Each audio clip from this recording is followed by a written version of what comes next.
Sarah said, he really wanted to have a baby right away. I wouldn't leave him for work like you do, so I told him I wanted to have a baby with him. I just stood there, listening to my friend's words, not knowing how to react. We had our issues, but I still loved my husband, and I thought we had a good relationship, but it seemed I was the only one who thought that way. My name is Lily. I'm 30 years old, and I work as a system engineer. A year ago, I married Jack. We were college friends, but after graduation, we lost touch for a while. We ran into each other again 3 years ago and kept in touch since. Jack can be a little controlling sometimes, but he's cheerful and kind. I was tired from work, and I liked how his positive energy made me feel better. About a year into our relationship, Jack asked if I wanted to move in with him. I felt lonely because we didn't get to spend enough time together, so I said yes. But then his mom stepped in. No, it's not right. You shouldn't live together before marriage. If you want to live together, get married first, she said. I was confused by what Jack's mom said. In some ways, I thought she had a point, but I didn't like how she was trying to control her 27-year-old son. My parents always let me make my own decisions, so her interference was strange to me. What bothered me even more was how Jack just went along with her opinion. Well, how about we get married then? After talking it over, I learned that many people think like his mom. In the end, I decided to marry Jack because I loved him and wanted to be with him. But that didn't solve everything. His mom continued to get involved in our new home. It should be near Jack's work. It should be close to my house. She even wanted us to buy a house.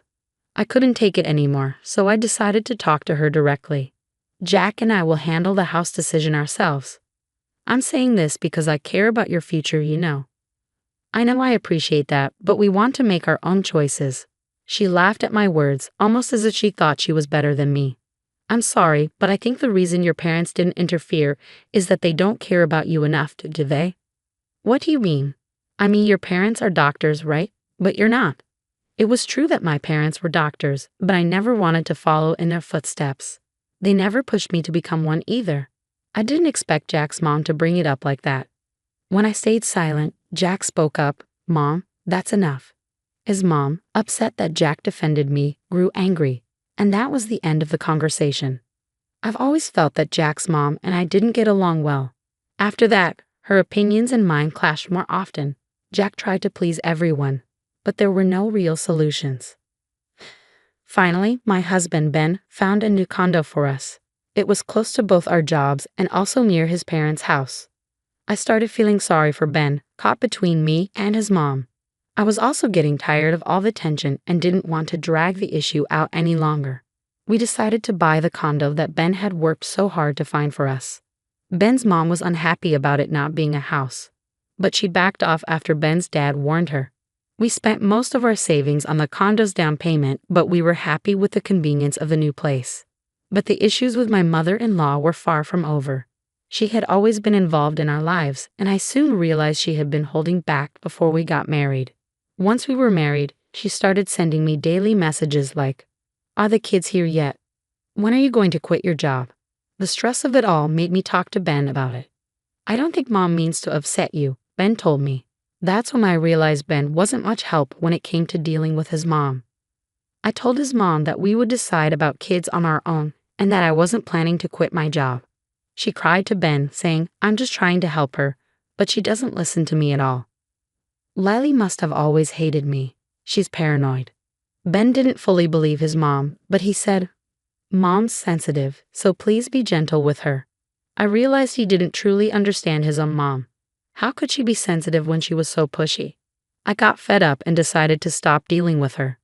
Whenever she tried to talk to me, I would say, "Please ask Ben." But I knew I couldn't live like this forever. Then my boss told me about a job opportunity overseas. I really wanted to go, so I begged Ben to let me. At first he was hesitant, but I kept trying to convince him. "Honey, I'll work on improving my relationship with your mom when I get back." Eventually, I convinced him, even though it was only for a year. I was thrilled about the opportunity. 6 months later, my job was going well, and I was really enjoying it. Then, I got an unexpected phone call. "It's been a while, Lily. Remember me?" "Vicky." "Of course, it's been so long." "What's up?" It was Vicky from college. I hadn't heard from her since graduation. I was happy to hear from an old friend, but I wondered why she was calling me. I'm dating Ben. What? Ben said he was going to divorce you. So Lily, if he asks for a divorce, don't fight it, Vicky said, shocking me. Wait, what? You're dating Ben? Does that mean you're having an affair? No, it's not just an affair. I've loved him for years. If you hadn't come into the picture, I would have married him by now. Vicky's words left me speechless. I remembered hearing a rumor back in college that Vicky liked Ben, but that was 7 years ago, and she had a boyfriend at the time. I had completely forgotten about it. Vicky went on, upset. She had been in love with Ben since college, but he had a girlfriend, so she gave up and found her own boyfriend. When she heard Ben broke up with the girlfriend, she thought this was her chance. But then, Ben ended up dating and marrying me. I've always loved him, but I thought I had to give up when you two got married. But then I found out you were going abroad, and I couldn't just sit back anymore. I remembered Vicky as sweet and quiet, so I was shocked by how bold she was now. According to her, as soon as she learned I was going overseas, she started pursuing Ben. At first he didn't take her seriously, but eventually, they started an affair. I'll give you alimony, but you need to leave Ben, she said. Wait, I'm confused. This is too much to handle.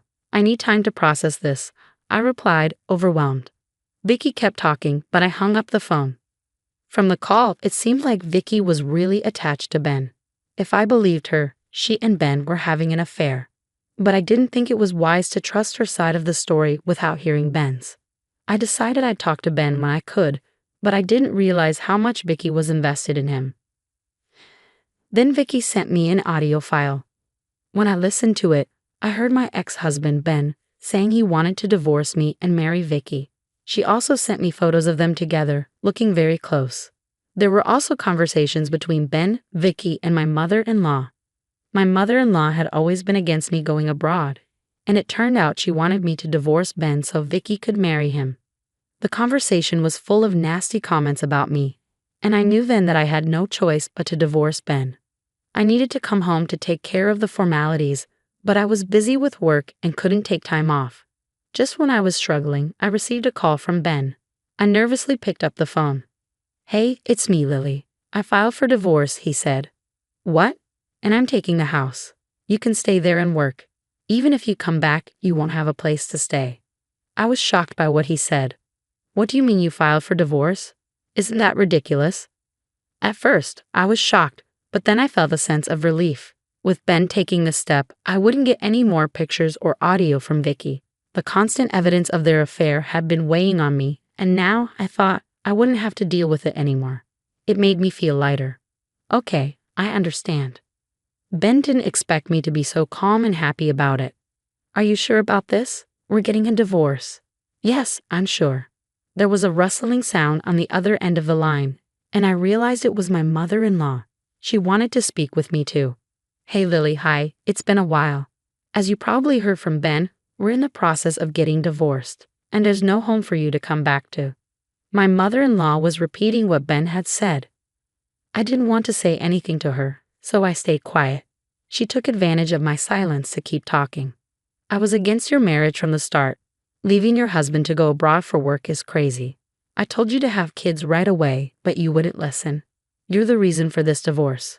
Don't expect any alimony from me.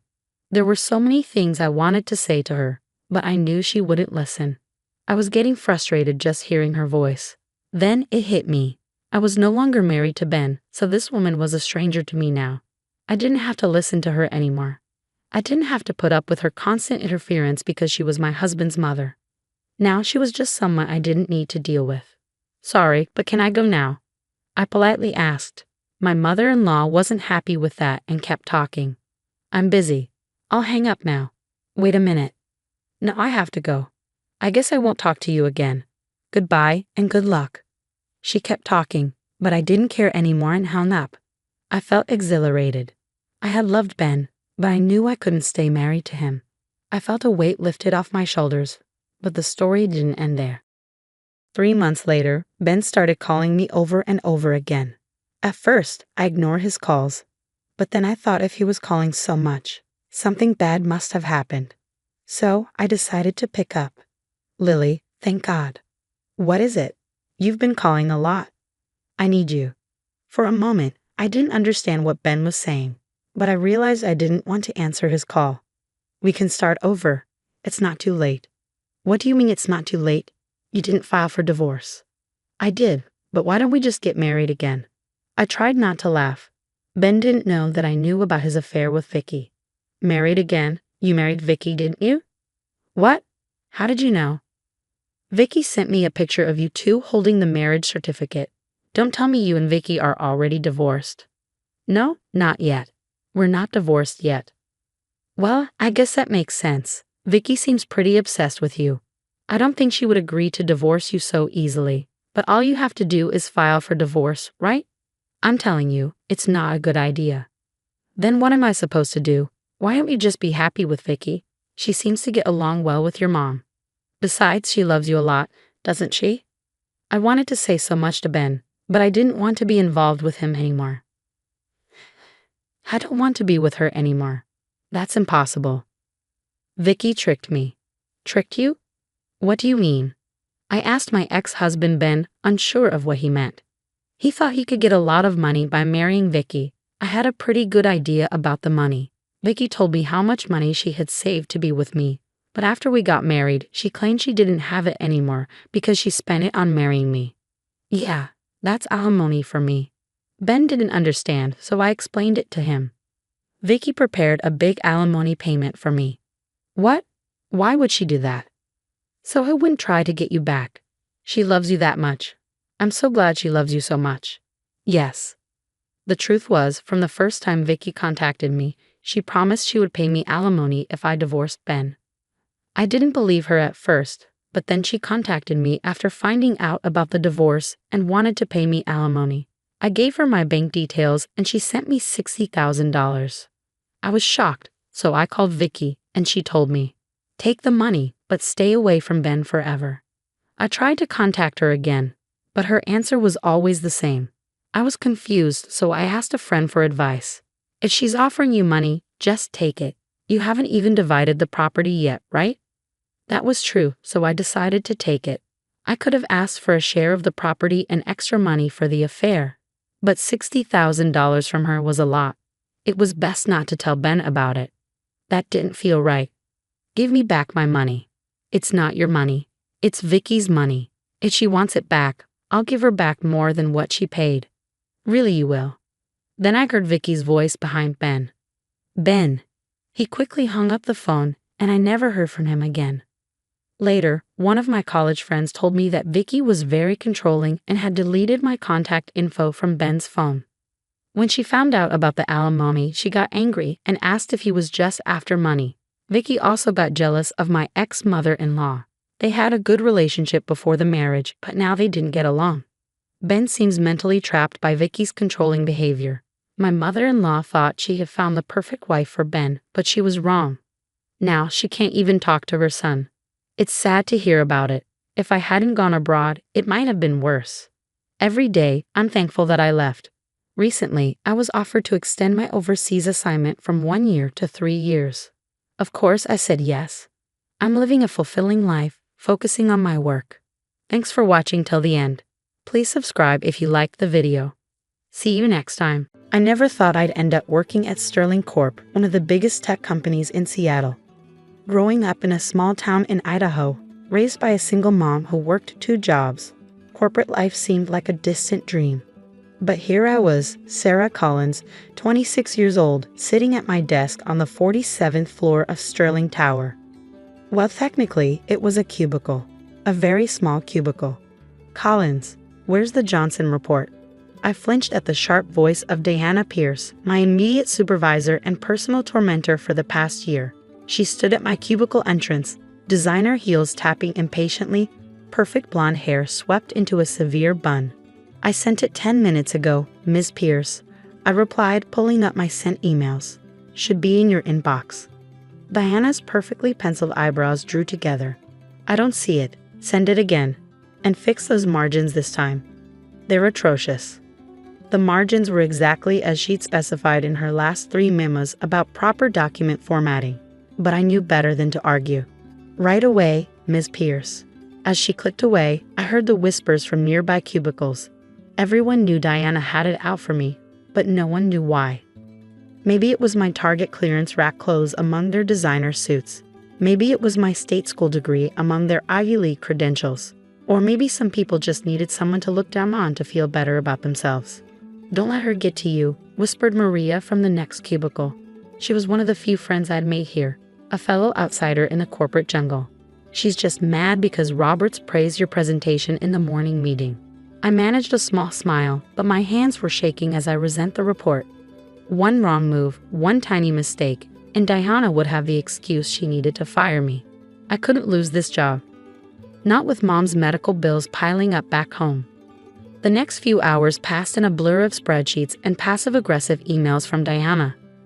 By 6 p.m., the office was nearly empty, but I was still at my desk, triple-checking a presentation for tomorrow's client meeting. "Still here, Collins? No plans for Friday night?" Diana's mocking voice made me jump. She stood there with her designer bag, clearly headed out. "Just finishing up the Wilson presentation," I replied, trying to keep my voice steady. She examined her manicure. "Don't forget about tomorrow's office party. Attendance is mandatory. Try to wear something appropriate this time." My cheeks burned, remembering last month's team lunch where she loudly commented on my discount store fashion sense in front of everyone. After she left, I slumped in my chair, fighting back tears. The office party. Another chance for Diana to remind everyone that I didn't belong in her world. "Rough day?" The gentle voice startled me. A young woman stood by my cubicle, someone I'd never seen before. She looked about my age, with warm brown eyes and a friendly smile. Her clothes were simple: jeans, a sweater, and comfortable flats, making her stand out among Sterling Corp's usual power suits. "I'm Emma," she said, perching casually on the edge of my desk. "Just started in marketing today." "Sarah Collins," I managed, quickly wiping my eyes. "Welcome to Sterling Corp." "Thanks." She glanced at my computer screen. "The Wilson presentation." I nodded miserably. My boss wants it perfect for Monday's meeting. "Ah, Diana Pierce." Emma's eyes twinkled. "I heard about her. Quite the reputation." That's one way to put it. I found myself relaxing despite everything. There was something about Emma that made her easy to talk to. "Hey, want to grab coffee? I know a great little place around the corner. You look like you could use a break." I hesitated, looking at my screen. "The presentation will still be there in an hour," Emma said gently. "Come on." My treat. Something in her voice made me nod. Grabbing my coat, I followed her to a cozy cafe I'd walked past 100 times but never entered. Over steaming lattes, Emma proved to be an excellent listener. Before I knew it, I was telling her everything about growing up poor, about Mom's illness, about landing this job and Diana's constant harassment. "Why don't you report her?" Emma asked, stirring her coffee thoughtfully. I laughed bitterly. "To who? She's untouchable. Her father plays golf with half the board members. Besides, I need this job."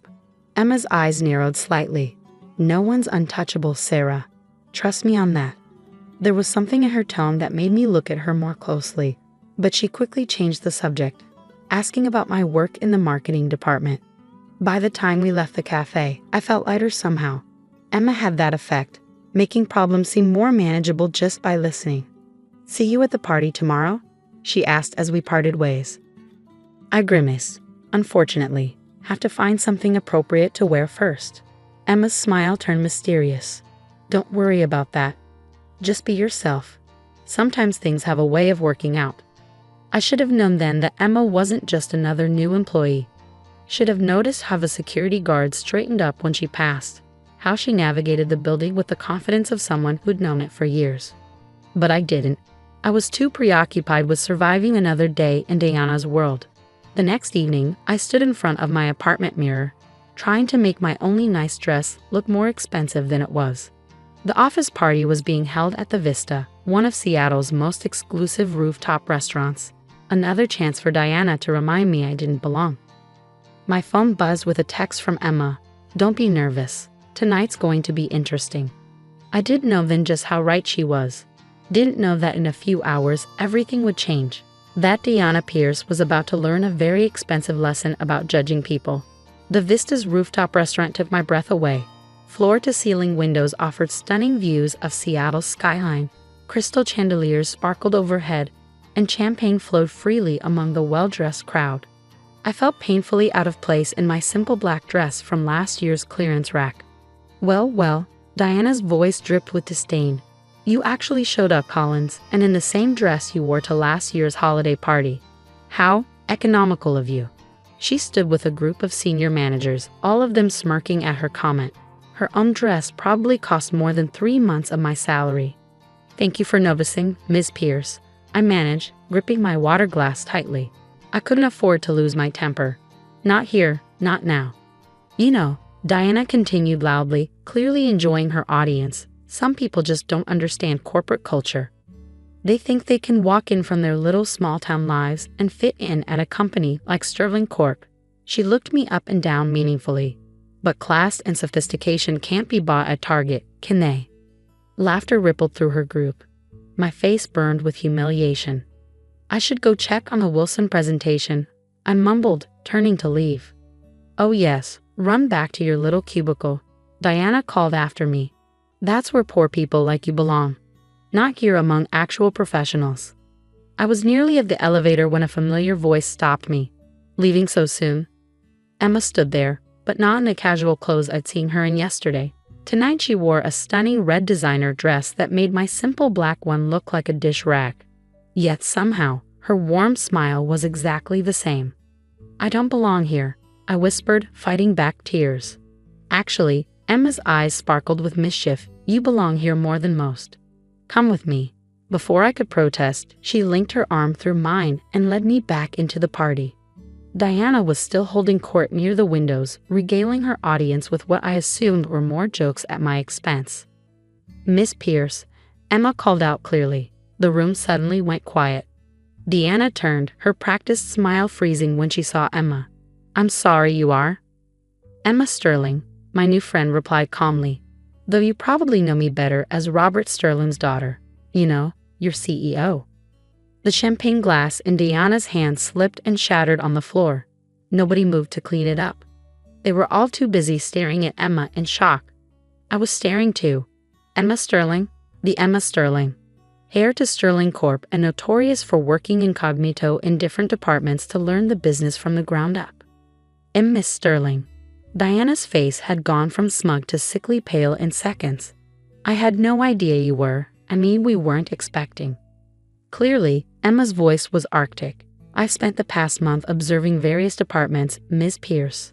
Getting to know our employees. Their strengths. Their challenges. Her eyes hardened. Their bullies. The silence in the room was deafening. I've seen how you treat people you consider beneath you. Emma continued. Particularly Sarah Collins, one of our most promising young marketing analysts. Did you know her campaign proposals have increased our social media engagement by 47% this quarter? Or were you too busy criticizing her clothes to notice her work?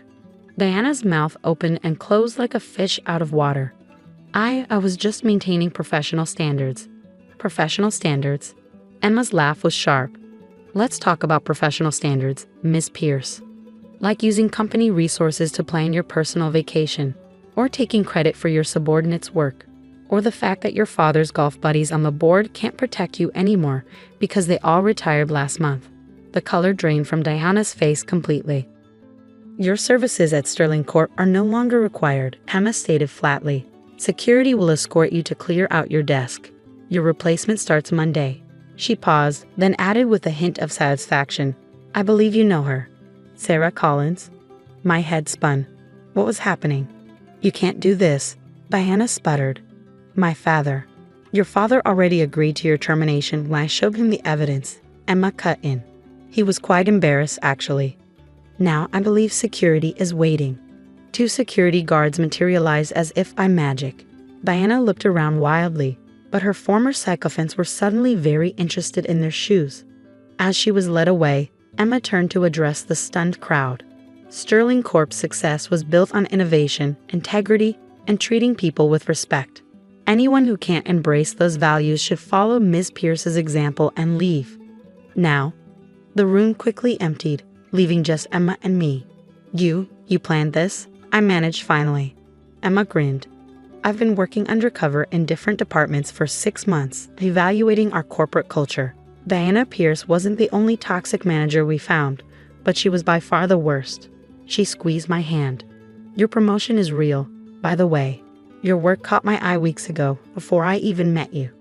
But why? I gestured helplessly at everything. Because talent and hard work matter more than designer labels, Emma said firmly. Because I grew up watching people like Diana Pierce make life miserable for people like you. Because Sterling Corp needs leaders who lift others up, not tear them down. Tears spilled down my cheeks. Thank you, I whispered.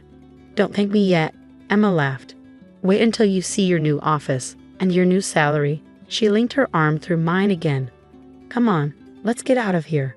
That little cafe is still open, and I think this calls for celebration lats. As we left the vista, I couldn't help but smile at the irony. Diana had been right about one thing. I didn't belong in her world of petty bullying and social climbing. I belonged in something better. 3 months later, my marketing team's latest campaign won an industry award. I accepted it wearing a Target dress, standing next to Emma in her designer gown. We both smiled for the cameras, ignoring the whispers about my inappropriate attire. Because we knew something the whispers didn't. Success isn't about where your clothes come from or who your parents know. It's about what you bring to the table. As for Diana, last I heard, she was working at a small firm in Tacoma. Apparently, her father's golf connections weren't as useful as they used to be. Emma and I still meet at that little cafe every week, planning Sterling Corp's future over lats. She's still the same person who sat on my desk that Friday evening, kind, genuine, and completely unimpressed by designer labels. And me? I still shop at Target, but now I do it from my corner office on the 50th floor. Sometimes life has a way of putting bullies in their place. Sometimes all it takes is one person willing to stand up and say enough.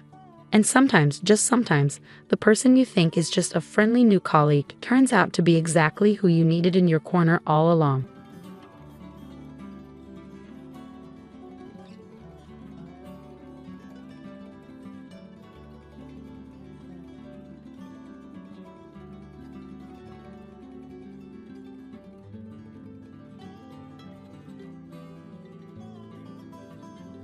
Move out. You're obstructing a pregnant woman gently caressing her belly, Alicia instructed.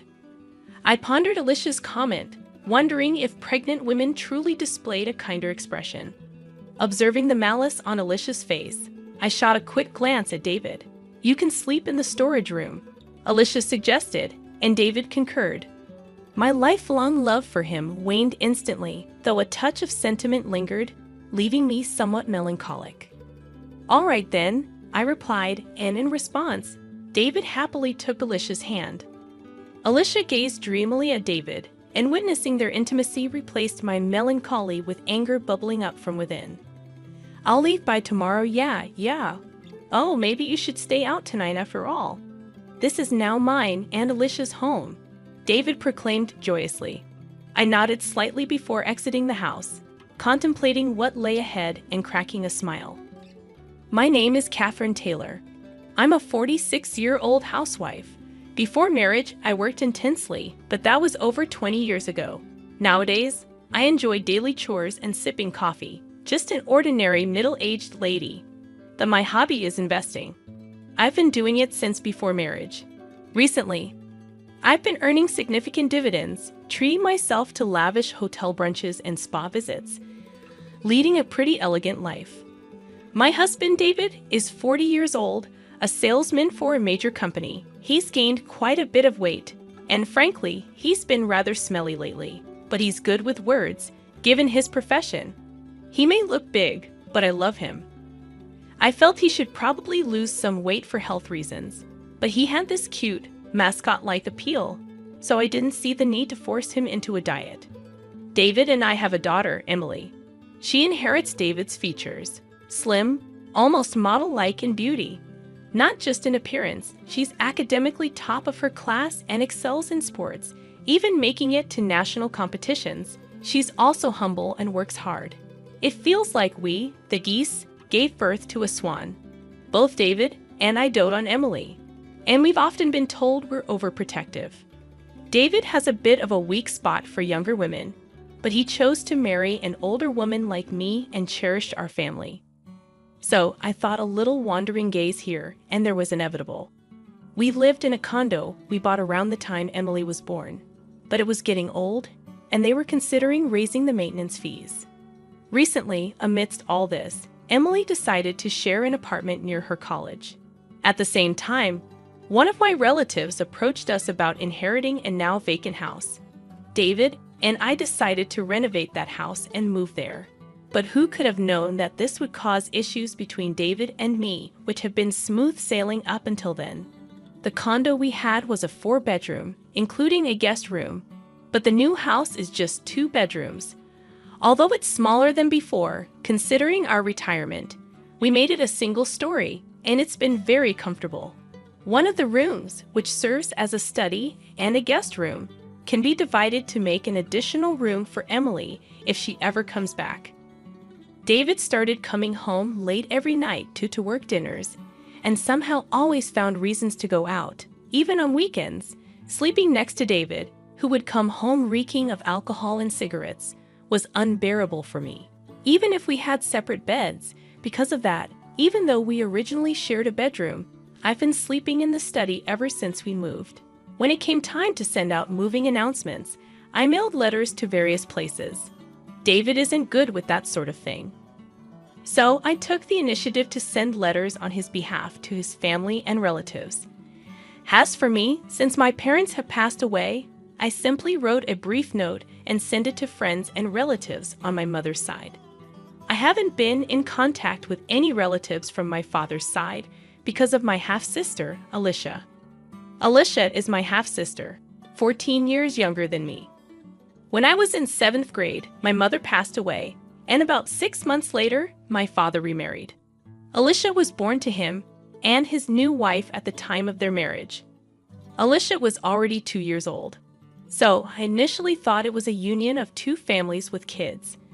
About 5 years into their marriage, my father and his new wife were involved in an accident and never returned.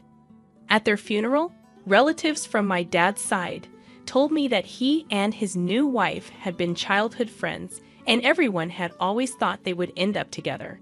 However, my mom had set them up through her boss, and my dad felt he couldn't refuse, leaving his childhood friend out in the cold. To think that behind their smiles, my dad had a child with his second wife was a huge shock to me. Every time we had a family gathering, Alicia's favorite foods were served. She had brand name clothes, and she got the biggest room all to herself. If she said she wanted to go somewhere, they'd take her immediately. Meanwhile, I was burdened with all the chores, from preparing meals to doing laundry. I had to work part-time jobs, and all the money I earned was taken away. I also had a small storage room under the stairs, and I had to beg for even basic necessities. By the time Alicia was in elementary school, she had heard about my mom from the relatives and started looking down on me. I worked several part-time jobs to save money and finally moved out. It was impossible for me to harbor any positive feelings towards Alicia, and I never told her about my marriage or that I had a child. A few weeks after moving, I was having tea and relaxing when the doorbell rang. When I answered, a man's voice mumbled delivery, and on the screen was a person looking down. I thought maybe David had ordered something and opened the door, only to be left speechless. "Oh, Alicia, why are you here?" "Hi, sis, long time no see. Just thought I'd drop by," Alicia said while wearing the hat I saw on the intercom. She wasn't a delivery person, but my half-sister. Without waiting for a response, she walked past me, entered the living room, and sat down on the couch. I followed her in a hurry, stood in front of her, and looked down. "I figured you wouldn't open the door if you knew it was me, so I used a recorded voice. That's just low. Geez, you're scary." I raised my voice at Alicia, and she feigned fear in an exaggerated way. However, it was clear she was just putting on a show, and the proof was that Alicia had a smirk on her face. "I came for a visit," Alicia said, speaking nonsense, getting a cold response from me. Yet she grinned and started explaining the reason for her unexpected visit. "But sis, You never even told me where you live. I got married, but my husband is always on business trips, and it's getting boring. Plus, once my belly starts getting bigger, moving around becomes a hassle, right? Everyone told me to come stay with you. Just go home. I don't even want anything to do with you. Well, too bad. I already came here planning to stay with you. Listening to Alicia's audacious words only irked me further. Under my breath, I muttered, "Typical of a kleptomaniac's daughter." Hearing that, my anger reached its peak. "Get out. I never want to see your face again." "What's all the fuss about? People outside can hear you," David said. I was at a loss for words, surprised by David's unexpected return at such an odd hour. As I struggled to explain, Alicia stood up and walked over to David, intertwining her arm with his. David didn't seem to mind. In fact, he looked quite pleased. "Oh, Alicia here. Welcome, David. My sister was being mean. I thought it'd be nice to stay with you until the baby is born. But is that okay?" "Of course. I'd be thrilled if you're okay with it. You can stay as long as you want." I stood there in disbelief, silently observing the exchange between David and Alicia. The intimacy they shared seemed more like that of lovers than mere siblings-in-law. "David, what's going on?" I managed to utter, but he dismissed me, accusing me of being jealous of my cute little sister. His words left me speechless, considering I had confided in him about my family situation before our marriage. "We have a spare bed in the guest room. You can stay there," David offered casually. Alicia seized the opportunity, expressing her desire to sleep in the same room with him. Their mushy conversation gave me a headache, and as they went to the bedroom arm in arm, I couldn't shake a bad feeling. Peeking into the room after several minutes, I discovered them embracing each other, living out what felt like a dream for Alicia. "The baby is thrilled too, living with Daddy," Alicia exclaimed, dropping the bombshell that David was the father. As they kissed, I watched through the crack in the door, tears streaming down my face. From that day on, they treated me like a housemaid. I complied, but silently began gathering evidence against them, contemplating divorce. One day, Alicia arrogantly demanded I leave the room, claiming she, a pregnant woman, needed space. The spiteful look on her face contradicted the gentleness usually associated with expectant mothers. Looking at David for support, he sided with Alicia, causing any lingering feelings I had for him to vanish. Still, a touch of sadness remained as David happily took Alicia's hand, sealing my decision to leave. "I'll leave tomorrow," I declared, prompting an elated David to suggest I find somewhere else to stay that night. "This is now my and Alicia's home." I subtly nodded, leaving them to enjoy their laughter while they could. Stepping outside, a grin formed on my face as I contemplated what lay ahead. That night, I checked into a hotel, making plans for the next phase. The following day, I scheduled a moving company and headed to City Hall to start anew. Excitement and thoughts of newfound freedom kept me awake, but my spirit remained high. To my surprise, upon returning home, I found the moving company already confused, as the house appeared empty. A small box with a note greeted me, containing some of my cherished belongings carelessly thrown in. Adding insult to injury, David's wedding ring lay at the bottom of the box. Anger surged within me as I discovered the house in disarray, with evidence of David and Alicia's escapades. I led the movers to pack their belongings, then found a note on the dining table announcing David and Alicia's 6-day trip abroad and requesting the house to be cleaned. The note mentioned that the divorce would be finalized upon their return. David's utter self-centeredness left me dumbfounded, but his absence made executing my plan much easier and secretly grateful that I had the movers pack all my belongings. I left David's wedding ring on the kitchen counter before departing the house. After some contemplation, I purchased a place near Emily's university, which happened to be on sale.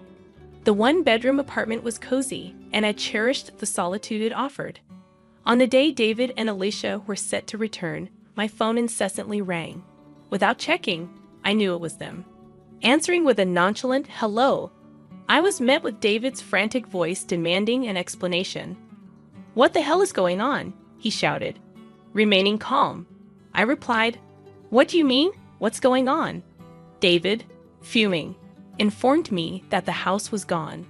Bursting into laughter, I explained, "Well, it was my house.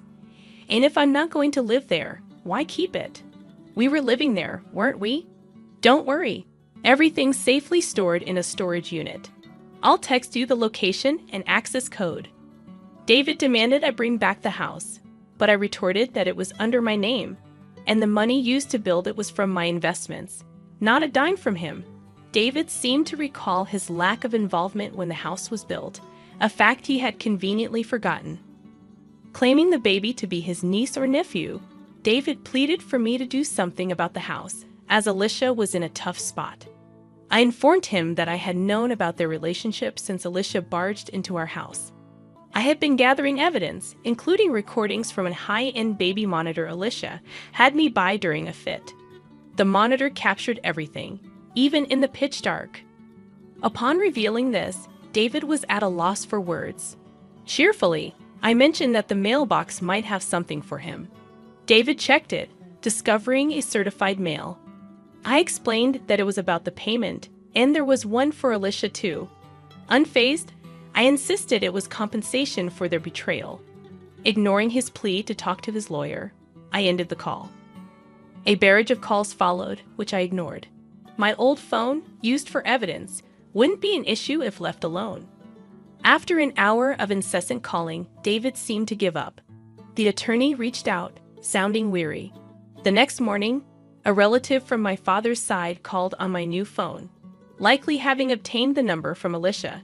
Expecting scolding, I recorded the call. The relative demanded an apology to Alicia, who was pregnant, and insisted on a new house as compensation. Unyielding, I refused to apologize to the woman who had an affair with my husband. I asserted that Alicia should apologize and pay compensation. When accused of being a kleptomaniac's child, I retaliated, stating that Alicia's actions were reflective of her father's betrayal. I instructed them to relay a message to Alicia to never get involved with me again, though I doubted she would have the chance. Hanging up on the babbling relatives, I felt the refreshing release of pent-up emotions. I contacted my lawyer, determined to bring Alicia and David to justice. The thirst for revenge lingered until I witnessed the dumbfounded expressions on their faces during our discussion at the lawyer's office. Alicia appeared utterly miffed, while David wore a grumpy expression, showing no remorse. Surprisingly astounded, rather than angry at their self-centered comments, I laid out divorce papers in front of them, accompanied by another set, the marriage license, offering a reduction in compensation if they signed the latter. David snatched the pen from me and signed without hesitation. Alicia, smirking, followed suit. Placing the signed documents in a folder, I gave them a big smile. "I'll submit these to the county office," I announced. Alicia, with a dumbfounded expression, tried to argue, but I revealed that the divorce was already finalized in mediation the day before. Her lack of awareness stemmed from disregarding multiple summonses. As Alicia and David processed this information, I dropped another bombshell: the possibility of David denying the father-child relationship with the unborn child. Alicia stared in shock, and David, realizing the potential consequences, looked pale. Between compensation and child support for another man's baby, I wished them luck. However, David attempted to reconcile, citing Emily's presence. Just as he changed his tune, the lawyer's office door swung open, revealing Emily. Her harsh words stunned David, frozen in shock, while Alicia, insulted, shook with rage. Emily cut ties with David, expressing her intention to live with me, referring to Alicia as that loose woman. Unable to respond, Alicia faced Emily's verbal onslaught. I delivered the final blow, revealing David's financial limitations and asserting ownership of the house and car. Alicia's plan to extract money seemed to unravel, leaving her pale and stunned. As I left with my lawyer and Emily, I left them to their newfound reality. That evening, having dinner with Emily for the first time in a while was delightful. I filed for divorce, and around the time Alicia's waiting period for remarriage had passed, David and Alicia submitted their marriage license.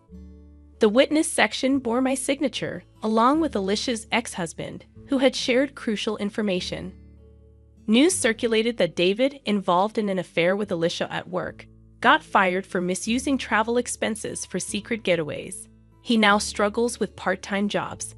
Alicia, taking care of the child, faces financial difficulties after being dumped by her boyfriend. Her attempt to sabotage my family had backfired.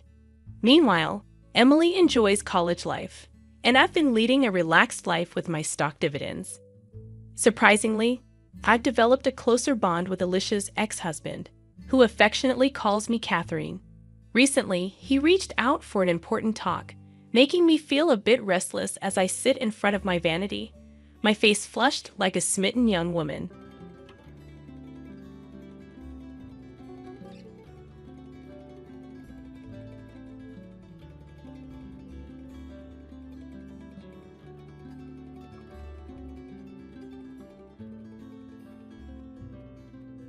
It appears our working styles just aren't compatible. Starting tomorrow, there's no need for you to come in, I declared, feeling I had reached my breaking point. I couldn't continue working under such leadership any longer, so I made my decision on the spot. Understood. I'll tender my resignation effective immediately. Thank you for the opportunity, I replied calmly, though inside I lamented leaving a job I once cherished. As I adjusted to the hectic pace of my days, a new clerk approached me with news of a visitor. Curious, I made my way to the reception room, where I found Samantha waiting. "John, please reconsider returning to our company," Samantha implored, surprising me with her humility. Gone was the stern, demanding figure I once knew. "My name is John Baker, and I have been dedicated to our boutique couture shop in this small town for 20 years. Despite its couture label, our clientele for bespoke items has diminished, prompting us to expand our offerings to include suits, shirts, and even school uniforms to sustain our business. Despite the changing landscape, I've always cherished our shop for its strong community roots and values. However, the atmosphere shifted when our long-standing president fell ill. He was the visionary behind our establishment, but as his health declined, his granddaughter Samantha Smith, with no prior industry experience, assumed leadership. While the transition occurred smoothly, Samantha's approach to management left much to be desired. I found myself particularly singled out by her harsh scrutiny. "Samantha, how are our sales faring recently? I urge you to secure new contracts promptly," she demanded, clearly irritable. "I've been actively seeking opportunities, but it's challenging to attract clients interested in couture. The decline in demand is evident, and our traditional couture model is facing challenges," I explained, attempting to provide context. However, Samantha's response was unforgiving. "I don't want excuses. It's not a matter of impossibility, it's a matter of effort. Until you bring in new contracts, merely servicing existing clients won't suffice.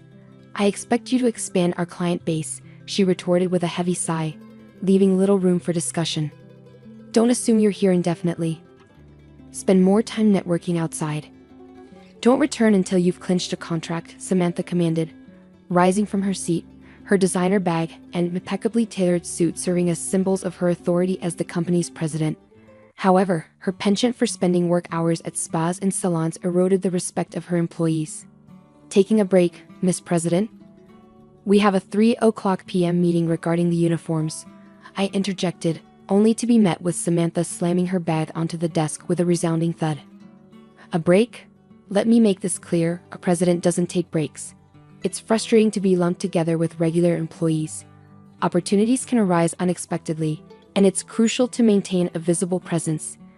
Think before you speak," she reprimanded sharply, before briskly making her exit, the glimmer of her ostentatious diamond necklace almost blinding in its brilliance. As the lunch break commenced, I hastily devoured my meal, reminiscing about the days when leisurely lunches were the norm before the previous president's departure. Since Samantha assumed control, the luxury of idle chatter and shared takeout had vanished. Instead, there was an unrelenting emphasis on performance metrics and contract acquisition, with Samantha often remarking, "If you have time for lunch, you have time to sell." It was a stark departure from the camaraderie we once shared, leaving me wistful for those bygone days.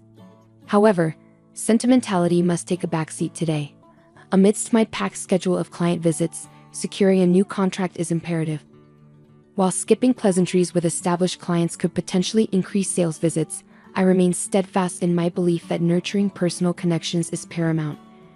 There's a unique joy in collaborating with trusted tailors and selecting couture pieces together, fostering a sense of trust that transcends mere transactions. It's these enduring relationships that compel customers to invest in our culture for their special occasions. Despite the pressing time constraints, I ensure to extend genuine greetings to our suppliers and loyal clientele. Visiting the home of an elderly customer who had entrusted me with her granddaughter's wedding couture, I inquire of the recent nuptials. The warmth in her recounting of the celebration and her satisfaction with our couture fills me with genuine happiness. When she entrusted me with her other granddaughter's wedding attire, it was truly a moment of joy.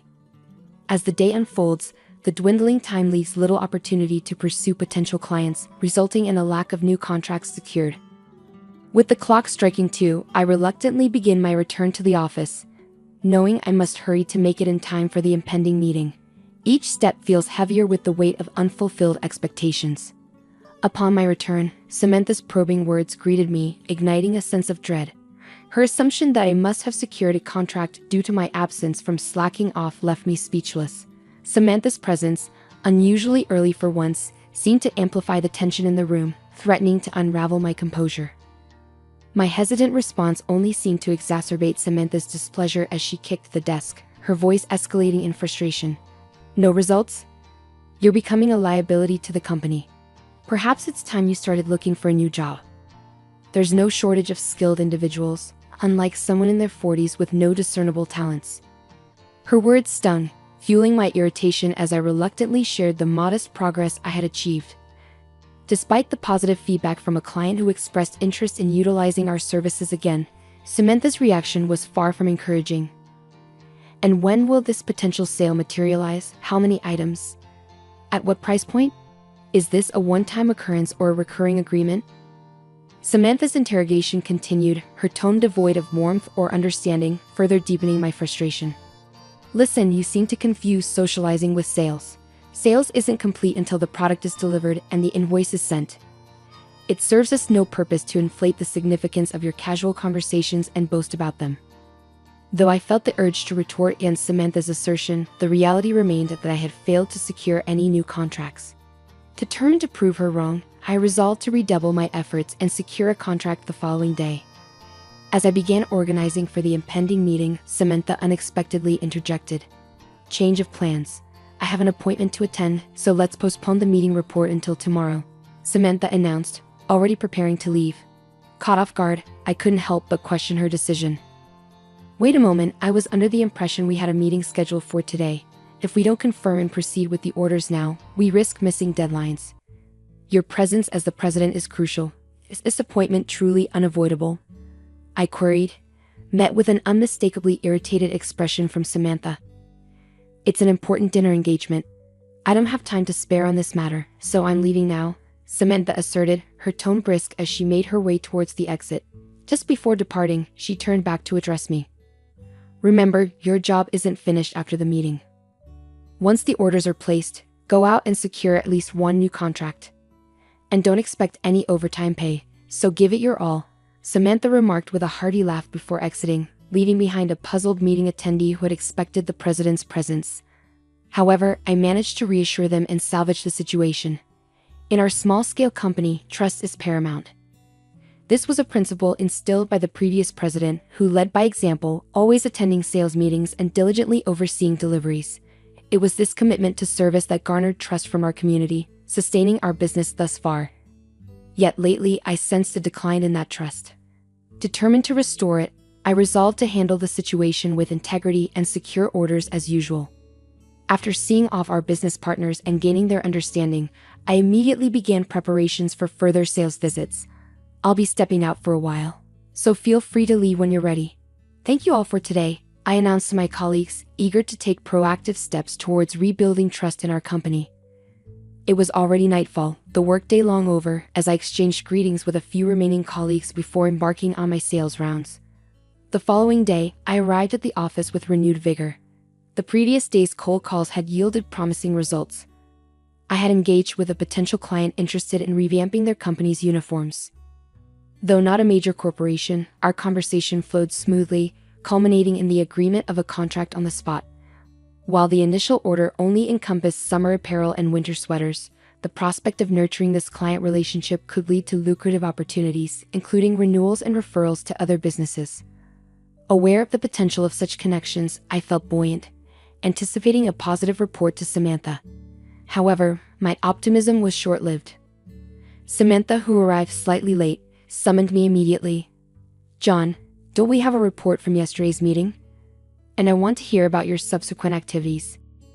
"Certainly, I'll provide the report now," I responded, approaching Samantha with a sense of eagerness. Yet, upon reaching her, I noticed her rubbing her temples wearily. "Are you all right? You seem unwell, Miss President." "Just proceed," was her curt reply. A faint odor of alcohol lingered in the air, indicating she had indulged until the early hours and was now feeling the effects. Seeing Samantha in such a state left me incredulous. Despite my astonishment, I succinctly recounted the events of the previous day. We proceeded with the order as usual for this year. There was some negotiation on price, but they understood that it wouldn't change moving forward, and then... "Wait a minute, they requested a discount, didn't they? And you resisted, insisting on raising prices," Samantha interjected, her bloodshot eyes fixed on me with intensity. "No, that's not the case. While we ideally would adjust prices to account for inflation, given that we're offering similar products to other companies, it's challenging to implement such changes without impacting their profit margins. Unfortunately, they weren't receptive to that idea," I clarified, bracing for Samantha's reaction. Infuriated by my response, Samantha lashed out. "That's precisely why they're taking advantage of us. We need to assert ourselves like they do. What's your plan? It's not about their profits. Our profitability should be the priority." Though she held the title of president, I couldn't align with Samantha's viewpoint. While assertive negotiation is crucial, prioritizing one party's profit over the other can be detrimental, particularly in intercompany transactions. Recognizing that further debate would only escalate tensions, I proceeded with my report from the previous day. "We'll reassess the pricing structure moving forward. Additionally, I'm pleased to report that we secured a new contract," I announced, hoping to garner at least a modicum of approval from Samantha. "Not bad. What's the projected profit margin?" Samantha inquired, displaying a faint glimmer of interest. "We've acquired an order for summer clothing and winter sweaters from a small-sized company with a few dozen employees. While it's not a monumental contract, it represents a promising foothold for potential future opportunities," I explained, eager to highlight the potential for growth. However, Samantha's response was disheartening. "Is that all? And it's not even culture? It seems your efforts outside of regular work hours have yielded little." "Truly disappointing," Samantha remarked, her words piercing through my optimism. At that moment, I felt a surge of frustration and disillusionment wash over me, reaching my breaking point. "Excuse me, but it seems you misunderstand the nature of this job. It's the relationships and connections we cultivate that drive our success, not just immediate profits," I asserted firmly, challenging Samantha's narrow focus. Though taken aback by my boldness, Samantha quickly reverted to her usual haughty demeanor. "Understood. It appears we're not compatible." "You needn't come in from tomorrow," Samantha declared, drawing a decisive line. I had reached my breaking point. Continuing under such leadership was untenable. "Understood. I resign effective today." "Thank you for the opportunity," I responded without hesitation, knowing that I couldn't continue in an environment that disregarded the importance of meaningful connections. With that, the decision was made for me to leave the job I once loved. Alone in the empty room, I grappled with uncertainty about my future. Despite leaving abruptly, I had nowhere to turn. My modest salary had left me with little in savings, and the prospect of financial instability loomed large. Then, unexpectedly, a familiar name flashed across my smartphone screen: Tom Wilson. We had attended college together, sharing fond memories and occasional outings. Though our interactions had dwindled in recent years, the call from an old friend filled me with hope. "Long time no see, how have you been?" Tom's voice carried warmth and familiarity, offering a glimmer of comfort in my moment of uncertainty. "Indeed, it's been too long. I'm doing well. You sound great too, John." Tom greeted me warmly, though his next words cast a shadow over our conversation. "How's work?" "Knowing you, John, I'd imagine you're excelling as a capable leader with a strong support network." "It's a bit complicated. I've actually been unemployed for a while now," I confessed, feeling a pang of disappointment even in Tom's sympathetic response. Despite his usual upbeat demeanor, Tom seemed momentarily at a loss for words. "It's been challenging," I added, trying to lighten the mood. "It must have been tough. Let's not dwell on it over the phone. How about we meet up for drinks? It's a sudden invitation, but what do you say about today?" Tom proposed, and I eagerly accepted. The prospect of catching up with an old friend was a welcome distraction, and I felt a deep-seated need to confide in someone. We settled on a pub we used to frequent and agreed to meet later that day. I was taken aback. You clashing with the president and leaving the company in such a dramatic fashion. You used to avoid conflicts at all costs, always quick to apologize even when it wasn't warranted, Tom remarked, genuinely surprised by my recent upheaval. I was surprised myself, but I couldn't reconcile with the new president's approach. It's one thing not to understand the intricacies of fieldwork, but disregarding the needs of clients and partners entirely was a deal-breaker, I explained, grateful for Tom's receptive ear. Despite years of distance between us, I was comforted by the familiarity and openness of our conversation. "Did you always work in sales at that company?" Tom inquired, delving deeper into my professional history. Sales was certainly a big part of my role, but I also dabbled in website development and attempted to introduce new products. It was enjoyable, but unfortunately, budget constraints hindered our progress. I explained to Tom while showing him the company's website on my smartphone, proudly revealing that I had created it myself.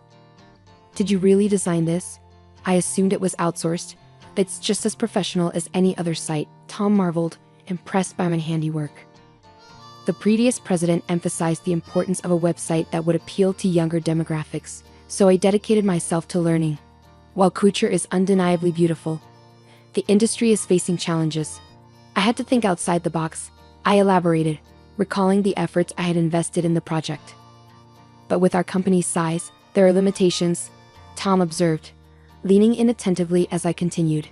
"True, but I had ideas that I wasn't able to fully realize," I confessed, seizing the opportunity to share my aspirations with Tom.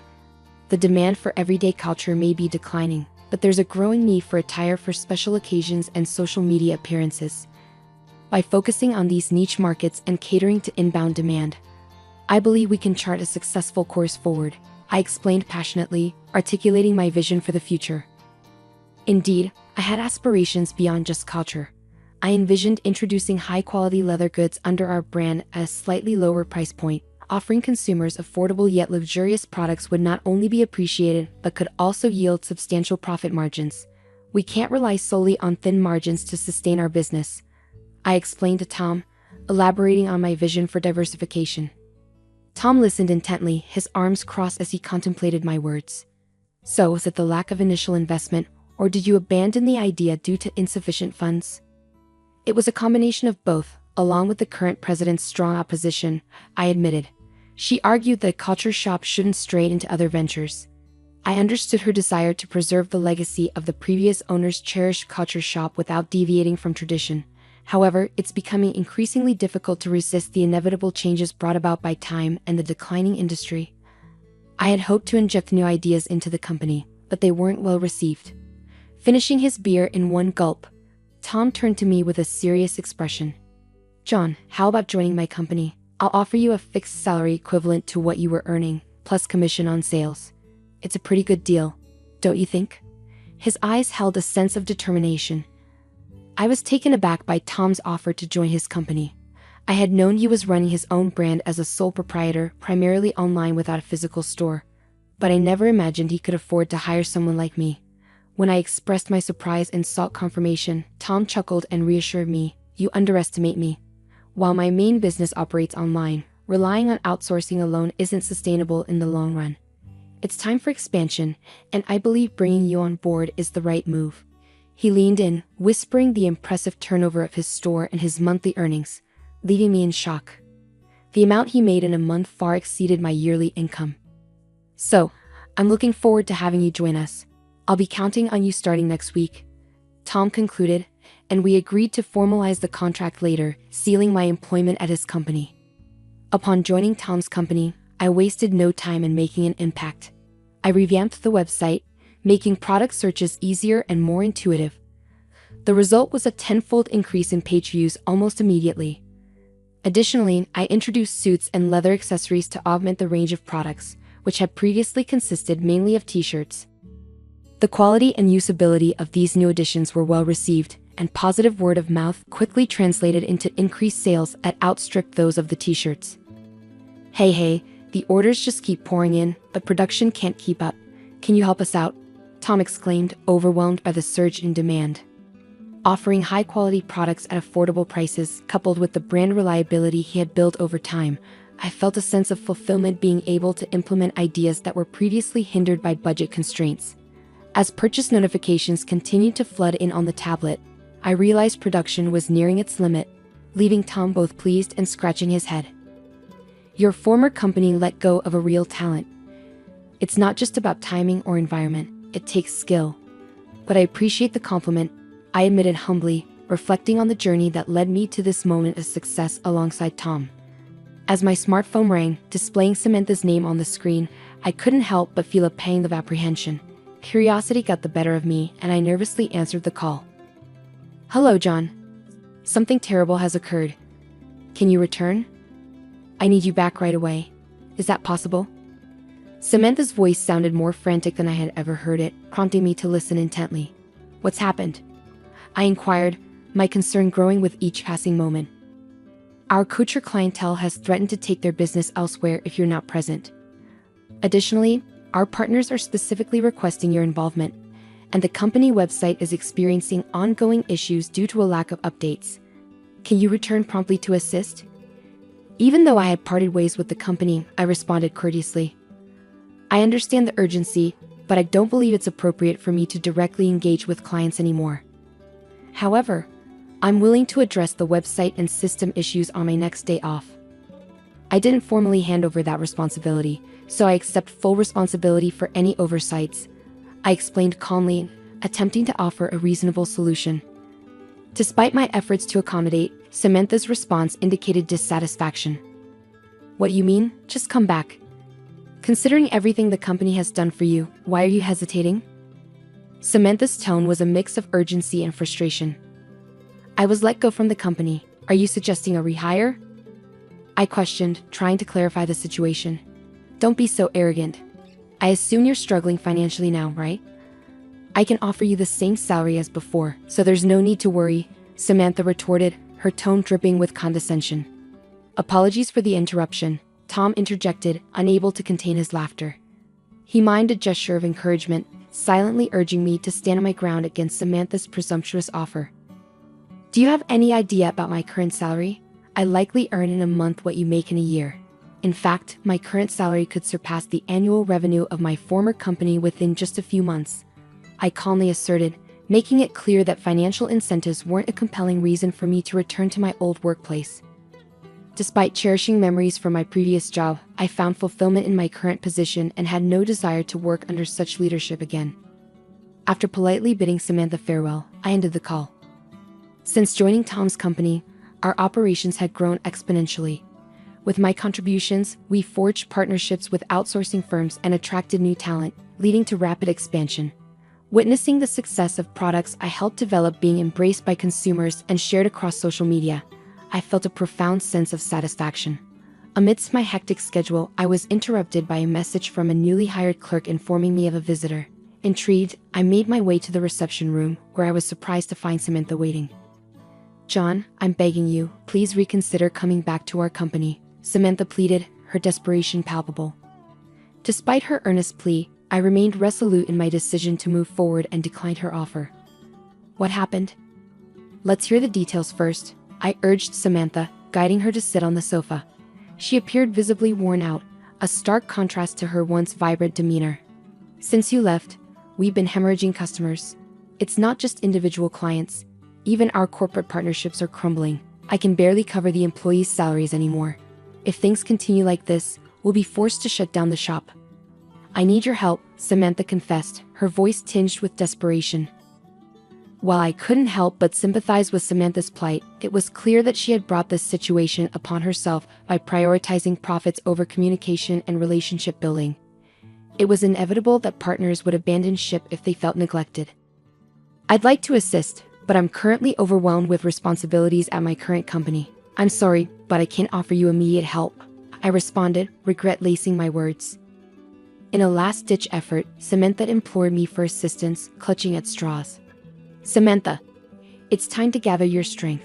Have you exhausted all possible avenues? Now is the moment to take decisive action. Rebuilding trust requires face-to-face interactions, understanding their needs, and showing empathy for their concerns. Please dedicate yourself to what you've neglected until now. It's the only way forward, I advised firmly yet empathetically. With newfound resolve, Samantha wiped away her tears and nodded resolutely. You're right. I've made mistakes, but I'll start rectifying them from this moment onward. As I reflected on Samantha's plea for help, I couldn't shake the feeling of powerlessness that gripped me. Despite my genuine desire to assist, the prospect of starting anew seemed daunting and nearly impossible. Thoughts of the predecessor to whom I owed so much weighed heavily on my mind. I was determined to prevent the beloved company from succumbing to bankruptcy, but amidst the demands of my current responsibilities, I struggled to conceive of any actionable solutions. Frustrated, I bit my lip, grappling with the enormity of the situation. Several years had passed since I joined Tham's company, and during that time, our growth had been exponential. With each expansion came an increase in the number of companies we engaged with. John, what do you think of this? I believe it would be perfect for an important dinner date, Samantha proposed eagerly, seeking my opinion. It's fantastic. Exactly as I envisioned, and the fabric is exquisite, I replied, genuinely impressed. The response to our announcement on social media was overwhelmingly positive, culminating in a significant order placement. We'd like to place an order worth $50,000 with your company for now. Thank you so much, the client expressed their gratitude. Following this successful transaction, the performance of Tham's company soared to new heights, prompting the establishment of new departments and the hiring of additional staff. I played a pivotal role in developing hit products, particularly in the suit department. By infusing culture designs and fabrics as accents into our suits, we garnered praise not only from domestic customers but also from international clientele, expanding our market rapidly. The challenge of securing a steady supply of quality fabric and forging connections with culture-focused companies led me to reach out to Samantha for assistance. To my surprise, Samantha not only sourced the fabric we needed, but also provided invaluable consumer-oriented suggestions, resulting in a product that exceeded our initial expectations. I truly appreciate your help, Samantha. Thank you, I expressed my gratitude, noting the slight blush that colored Samantha's cheeks. Have my efforts made a difference? I've learned so much from you, John. Despite holding the title of president, I realize now how misguided I was in my approach. I was consumed by a desire to assert my authority in an industry I knew little about. It was a grave mistake. But thanks to your guidance, I've learned the importance of fostering relationships with employees and partners, ultimately earning the trust of the community. I'm confident that my company will continue to thrive, Samantha reflected sincerely. Meanwhile, Tham, who had always been immersed in his work, found himself embarking on a new chapter as he tied the knot with a significant partner. As I witnessed Tham's happiness on his wedding day, I couldn't help but share in the joy as if it were my own. Congratulations, you're absolutely radiant, I exclaimed, admiring Tham's appearance. Well, it's all thanks to the impeccable design of this suit. I just hope I can live up to its elegance, Tham replied with a chuckle. Sharing in the laughter, we exchanged heartfelt wishes, savoring a moment of joy that illuminated the routine of our everyday lives and transformed a fleeting occasion into a cherished memory. It was a reminder of the transformative power of clothing, and I felt privileged to be part of an industry that wielded such influence. With renewed determination, I resolved to continue crafting work that brought beauty and joy to the lives of others.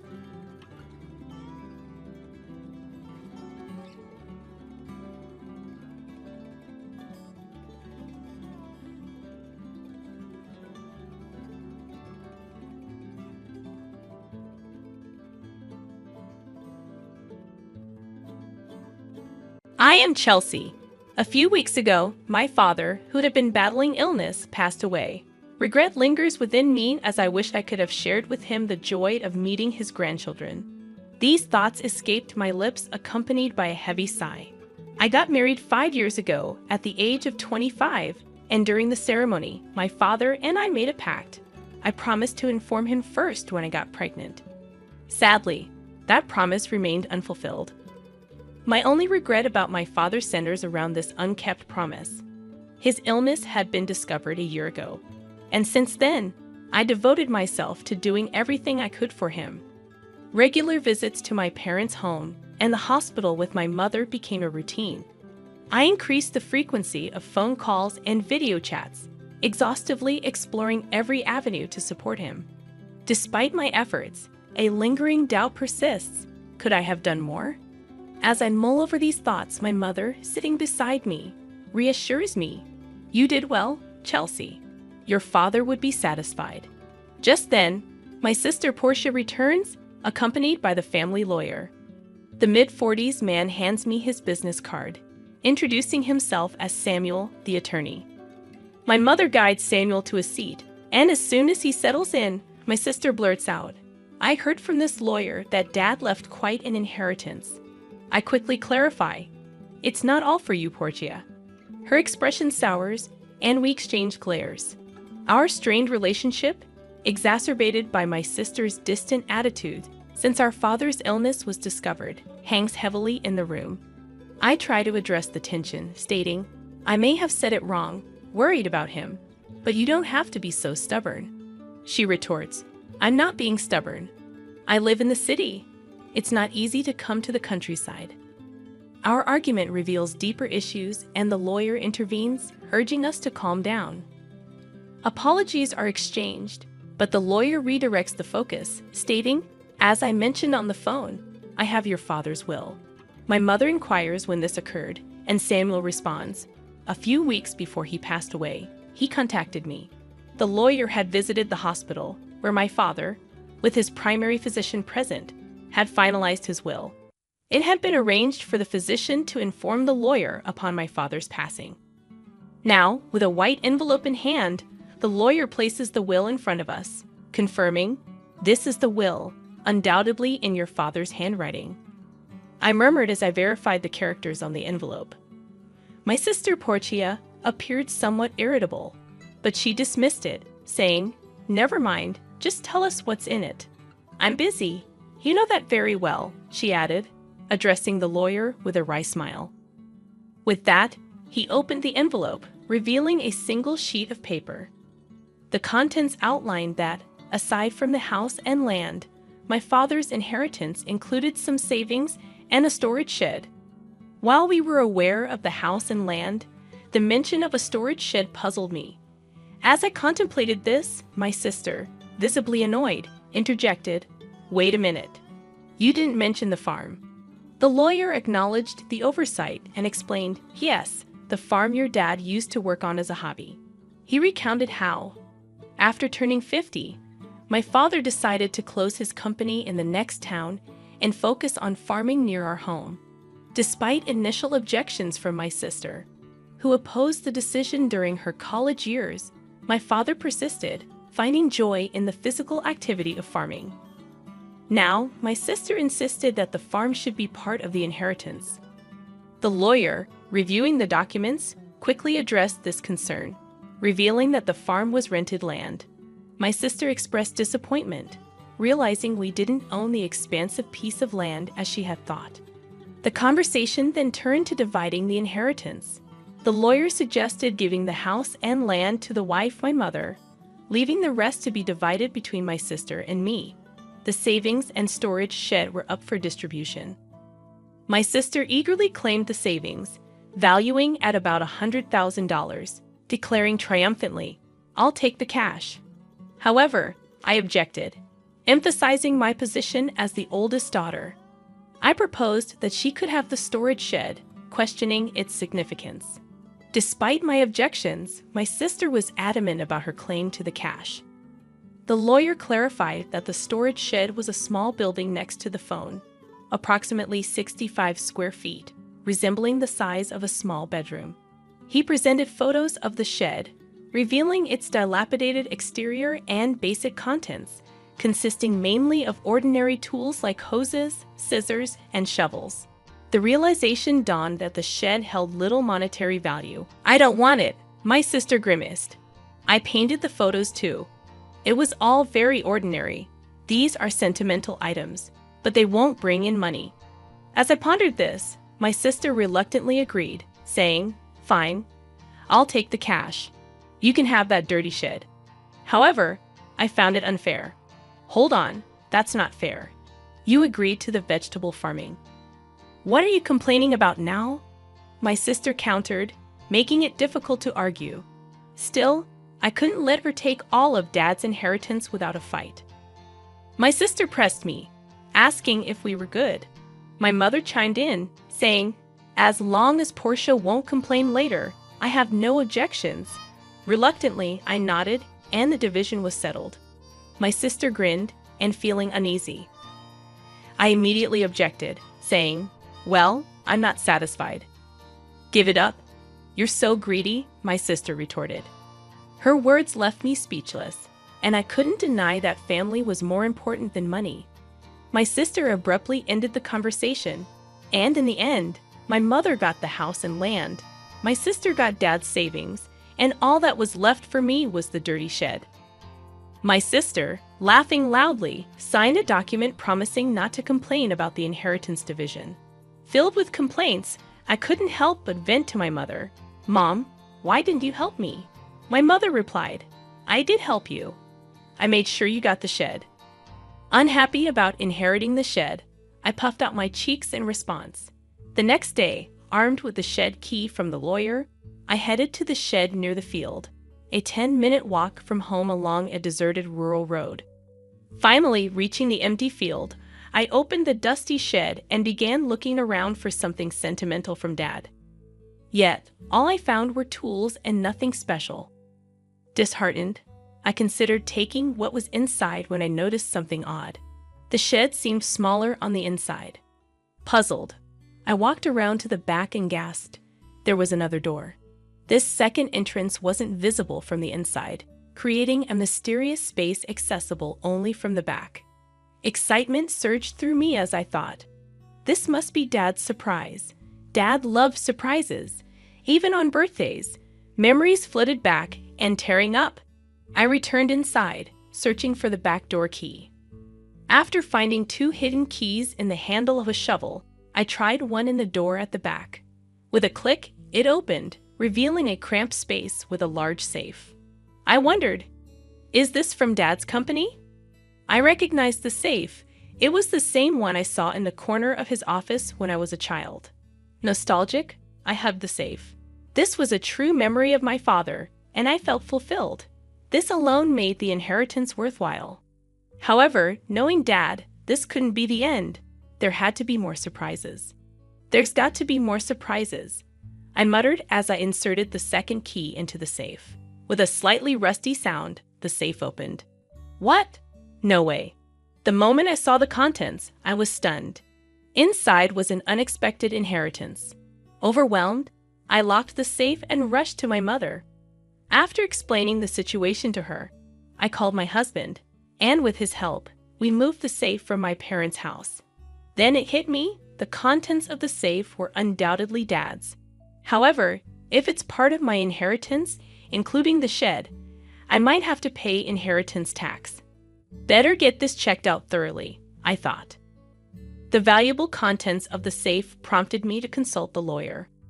According to him, for inheritance tax matters, it's better to consult a certified public accountant. So I got a referral to an accountant from a friend and left all the complicated matters to them. The year passed in this way, and just when I thought things had finally settled down, my sister showed up near my home. "What brings you here all of a sudden?" I asked. "Well, I had some business at our parents' house, so I stopped by, yeah, something like that," my sister replied, her behavior appearing strange. No matter how you looked at it, even if my home was close to our parents', it was still a 20-minute drive. We weren't the kind of sisters who would casually visit, especially after the tension of our dad's inheritance. I couldn't shake off my suspicion as I looked at her. My sister, acting a bit nervous, asked, "Can I come in?" "Sure, but what's the matter?" I inquired. "I have something to talk about," my sister said, forcing a smile. Reluctantly, I let her into the house. After serving some coffee, she started to fidget, and then began to speak. "So, did you win the lottery or something?" she asked. What? No, I didn't, I replied. Then did your husband get a bonus? She questioned, puzzled. I never buy lottery tickets because I'm not interested. My husband, who's a salaried worker, does get a holiday bonus, but it's not that time of year, I explained. Confused, I asked her directly, Hey, what are you talking about? Suddenly, my sister got angry. What are you making fun of me? No. What are you talking about? She snapped. Money. Money, you have it, don't you? Money. My sister spoke excitedly. It was a story from a few days ago. Living in the city, my sister had run into our aunt by chance, and the woman started the conversation like this. I know how hard it's been for you since you lost your father. Are you doing okay? Yes, well, I visited him many times when he was sick. Thank you. But you must be relieved, right? Getting such a big thank you gift. Thank you gift? Yes, your sister sent me a $500 gift card as a thank you for visiting him. What caught my sister's attention was the gift card.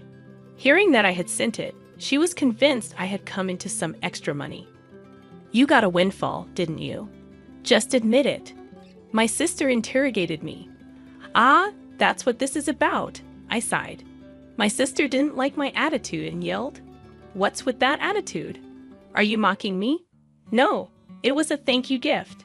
So, where'd you get the money for it? That's what I want to know. From the inheritance, remember? I replied. So, I sent thank you gifts to relatives who had helped us. I began, and upon hearing this, my sister frowned. All you got was that dirty shed, she remarked. Yes, that's true, but you can't sell that for money. However, there was a safe inside it, and that's where the real inheritance was. A safe? A real inheritance?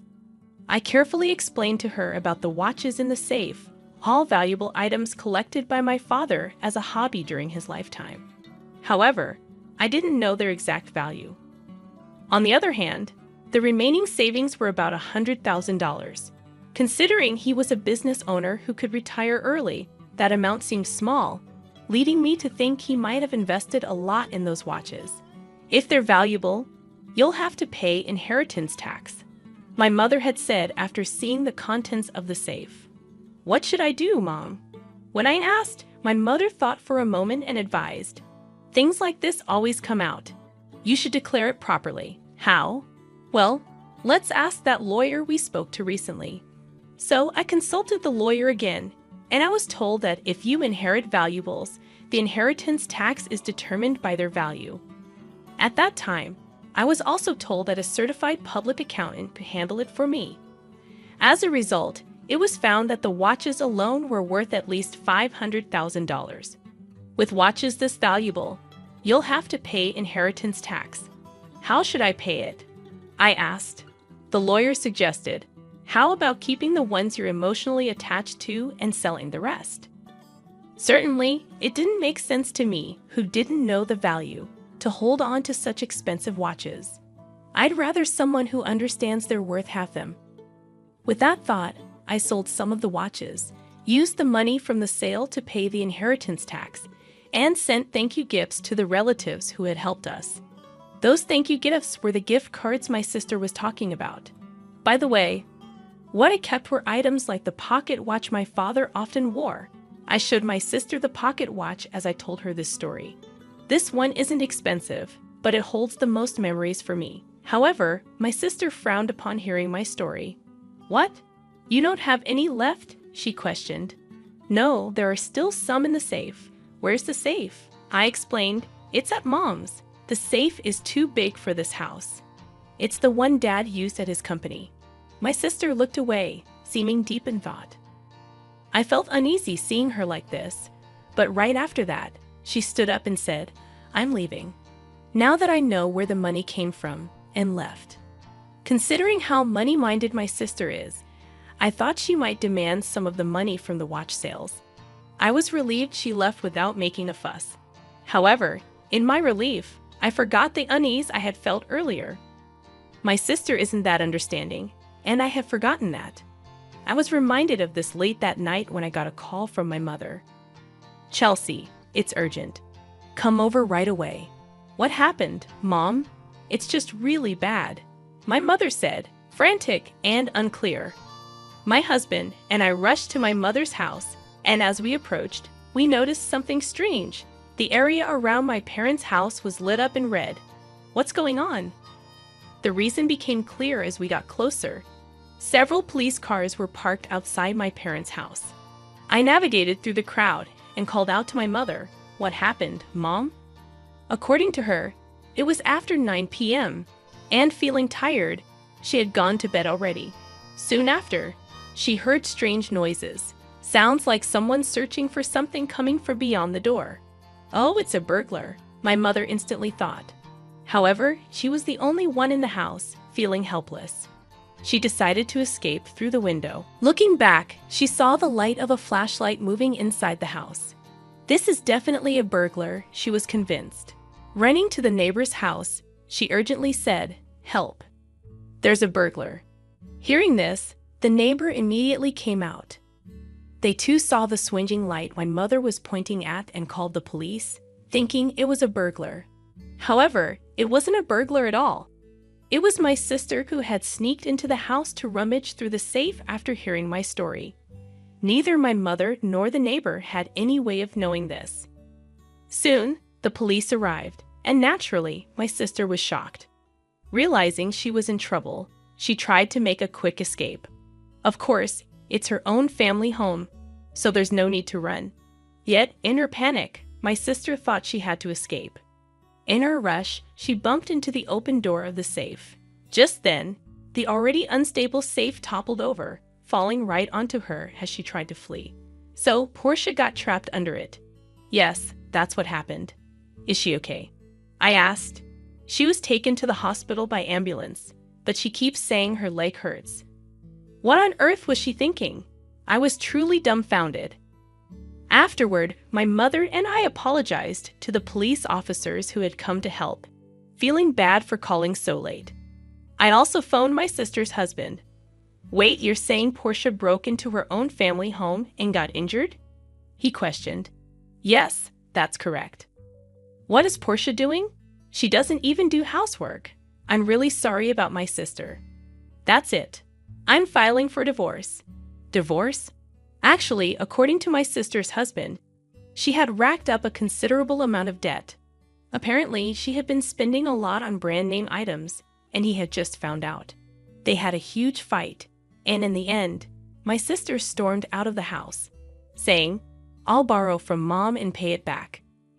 Turns out she had already used the $100,000 she inherited to pay off her debts. Still short, she came to me to scrounge for more money.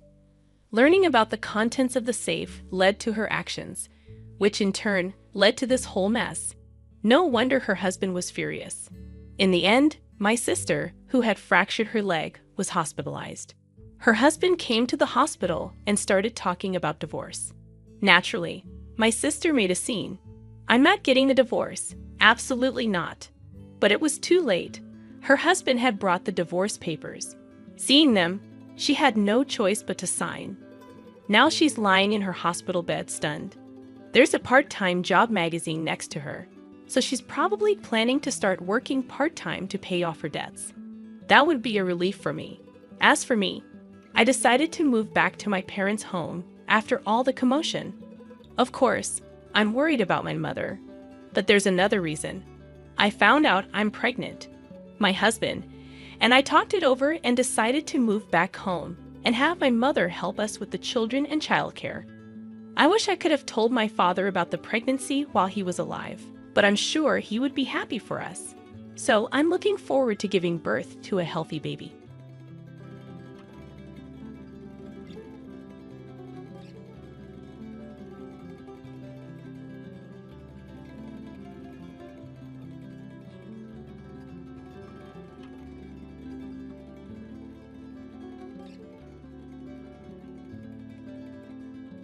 Since childhood, I harbored a deep resentment toward my stunning younger sister. She always seemed to covet everything that was mine. I was constantly told, "You're the older sister, you should be patient." And despite following that advice, she ended up taking my husband away from me. To make matters worse, I was pregnant at the time. Now, after all she's done, she has the audacity to demand a grand celebration for herself. It's shocking and brazen. But I'm no longer alone. As a single mother, life has been incredibly challenging, but I've found my own strength and support. "Shall I lend you my husband?" she taunts, but honestly, I'm doing just fine on my own. My name is Taylor. At 29, I work as a librarian, with my jet black hair pulled back, a face rarely touched by makeup, and thick sense glasses perched on my nose. My freckles are my unique charm, though they're often overshadowed by my understated look. I'm simply an ordinary yet remarkable woman. In stark contrast, my younger sister Yasmin, just a year younger than me, is slender with fair skin, her beautifully curled hair always styled to perfection. With her expertly applied makeup and dazzling smile, she greets everyone with a charismatic American flair. It's hard to believe she comes from the same parents as me, given how strikingly beautiful and charming she is. Our parents showered her with adoration, the beauty who was loved by everyone. The disparity in the affection we received was glaring, and I found myself always in the background, yearning for their attention. Determined to make a difference despite my appearance, I threw myself into everything with relentless dedication. I poured my heart into my studies, convinced that while I couldn't change how I looked, I could transform my future through hard work. As a shy student with few friends, I spent my free time studying at home. And on weekends, while my classmates enjoyed their time outside, I was confined to my room, absorbed in my books. My relentless focus on academics paid off, and I earned a place at a prestigious, nationally renowned school. I hoped that Yasmin's disinterest in academics would finally give me a break from our constant competition. But to my utter disbelief, the following year, she was accepted into the same prestigious school. "You got into the same school as Taylor? You must have worked so hard. Not only are you beautiful, but you're smart too." Taylor barely made it in, especially with all the money spent on the tours. "Dad, don't say that. I just happened to study what was on the exam, that's all," my sister boasted with a smile directed at me. I was frozen, overwhelmed with a mix of joy and frustration. The thought of attending school with my sister again should have been exciting. But instead, I felt a deep sense of frustration and inadequacy. Wishing I could vanish, I fled to my room and slammed the door behind me, overhearing my parents' exasperated comments. On the day of my sister's acceptance announcement, I was bedridden with a fever, feeling utterly defeated. It was a crushing blow. After working so hard to earn my place at this school, I had hoped to finally escape the endless comparisons with my sister. It felt as though fate was unjust.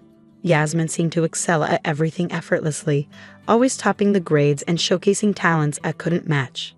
I know that being negative and envious isn't productive, but it's difficult to stay positive in situations like this. No one seemed to understand what I'm going through, so I find myself burying my head in my pillow, silently crying out of frustration. I can't help but feel a deep-seated resentment toward Yasmin. Since my beautiful and charming younger sister started high school, she quickly became the center of attention, with even rumors swirling about her potential modeling career. My own high school life, once filled with its own moments, took a turn for the worse as I faced teasing from the boys in my class. "Yasmin, isn't your little sister the one in the first year? You two don't look anything alike." "Give me a break. I'm always being compared to my sister," I'd retort, though those days felt like an endless struggle. I began to withdraw from others, feeling like I was living through a personal hell. As a naturally shy person, I isolated myself further, speaking only minimally in class and losing myself in my beloved books. Even when there were opportunities to connect with boys I had feelings for, I never had the courage to approach them. Meanwhile, my striking sister seemed to have an uncanny knack for navigating those social situations with ease, almost like a hawk spotting its prey. "Big sis, you're interested in that boy from the news club, aren't you?" I was taken aback by her keen observation. I turned to her, meeting her sweet smile with a mix of annoyance and resignation. Her response was predictable. "You might want to reconsider. I dated him for a while, but it was so dull. I broke up with him quickly." My sister had a habit of belittling anyone I had even a hint of interest in, always swooping in to date and then discard them. Her string of boyfriends seemed endless, yet no bad rumors ever followed her, likely because her charm and looks kept men enchanted despite her fickleness. If only I had her appearance, I could live more genuinely without causing hurt. Life felt so unfair. After graduating from high school, I finally enjoyed a period of peace, despite my sister following me to the same university. Fortunately, the campus was so large that our paths rarely crossed. Grateful for the chance to live independently, I took up our parents' offer and chose to attend a prestigious university. This was my opportunity to step out of my sister's shadow and embrace a new chapter in my life. At university, I began dating a boy from my club, who would later become my first husband, Harry. I earned my librarian's qualification and started working at a library after graduation, while Harry secured a job at his dream company. Our professional lives were thriving, and after some time of marriage, I became pregnant with a girl. Life was calm and fulfilling, and I believed it would continue smoothly. However, my sister's return began to disrupt our peaceful life. After facing difficulties at her job in Chicago, she resigned and came back home, unsettling the routine we had built. "Big sis, I'm back again," Yasmin would announce as she frequently dropped by our house for dinner. I wondered why she couldn't just eat at home, but she insisted on having homemade food. It turned out that our mother, who usually does the cooking, had hurt her back and was now relying on ready meals and takeout. Whenever Yasmin visits, the dinner table seems to light up. Harry, who normally avoids cooking and complains even when I suffer from morning sickness, becomes surprisingly enthusiastic in the kitchen whenever Yasmin is around. When I buy ready meals, Harry's cooking seems to taste even better. Yasmin, with her usual charm, would often comment, "I wish I could marry someone like him," while sweetly touching him, who seemed to be captivated by her attention. Her seductive nature was as evident as ever, and I couldn't believe she would be so bold as to flirt with someone else's husband. As my pregnancy progressed and my belly grew, my naive hope that Harry would remain supportive was quickly dashed. Instead, he began to distance himself from home. One day, after returning from a business trip, he delivered shocking news. Yasmin was by his side. "I'm sorry, but I want a divorce. I want to build a new future with Yasmin," Harry said. "What? You're saying this when we're about to have a baby?"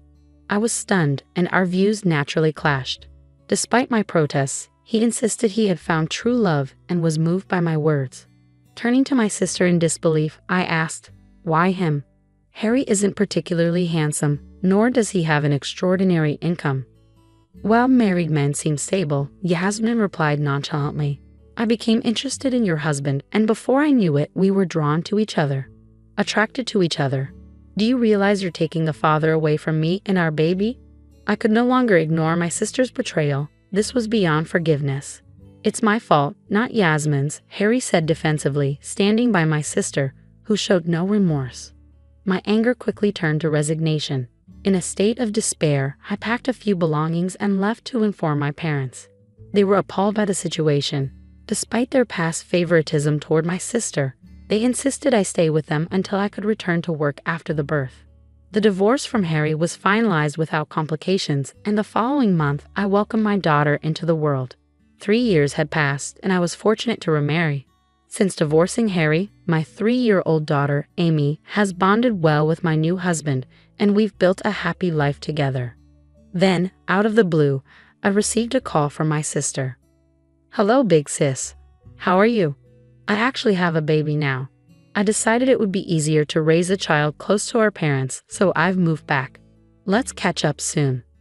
For 3 years, there had been no contact from her, neither with me nor with our parents. Now, she was reaching out as if nothing had happened, chatting cheerfully and offering no apologies. I was at a loss for words, surprised by her sudden and casual reappearance. Of course, prepare lots of gifts.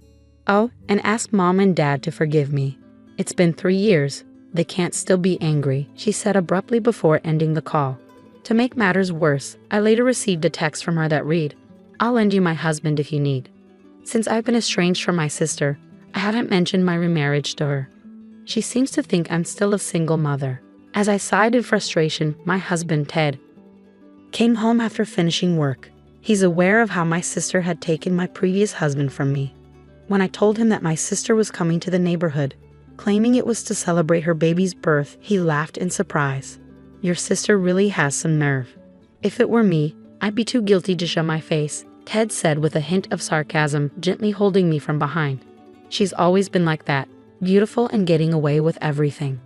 I've resented her many times, and the jealousy has never truly faded. It feels like the world really does favor those who are beautiful. Sensing my frustration, Ted offered a reassuring smile. Beauty is subjective, right? You once said an actor was handsome, but not everyone agrees. Your sister might be considered beautiful, but she's not my type. However, people who get to know her often find themselves charmed by her.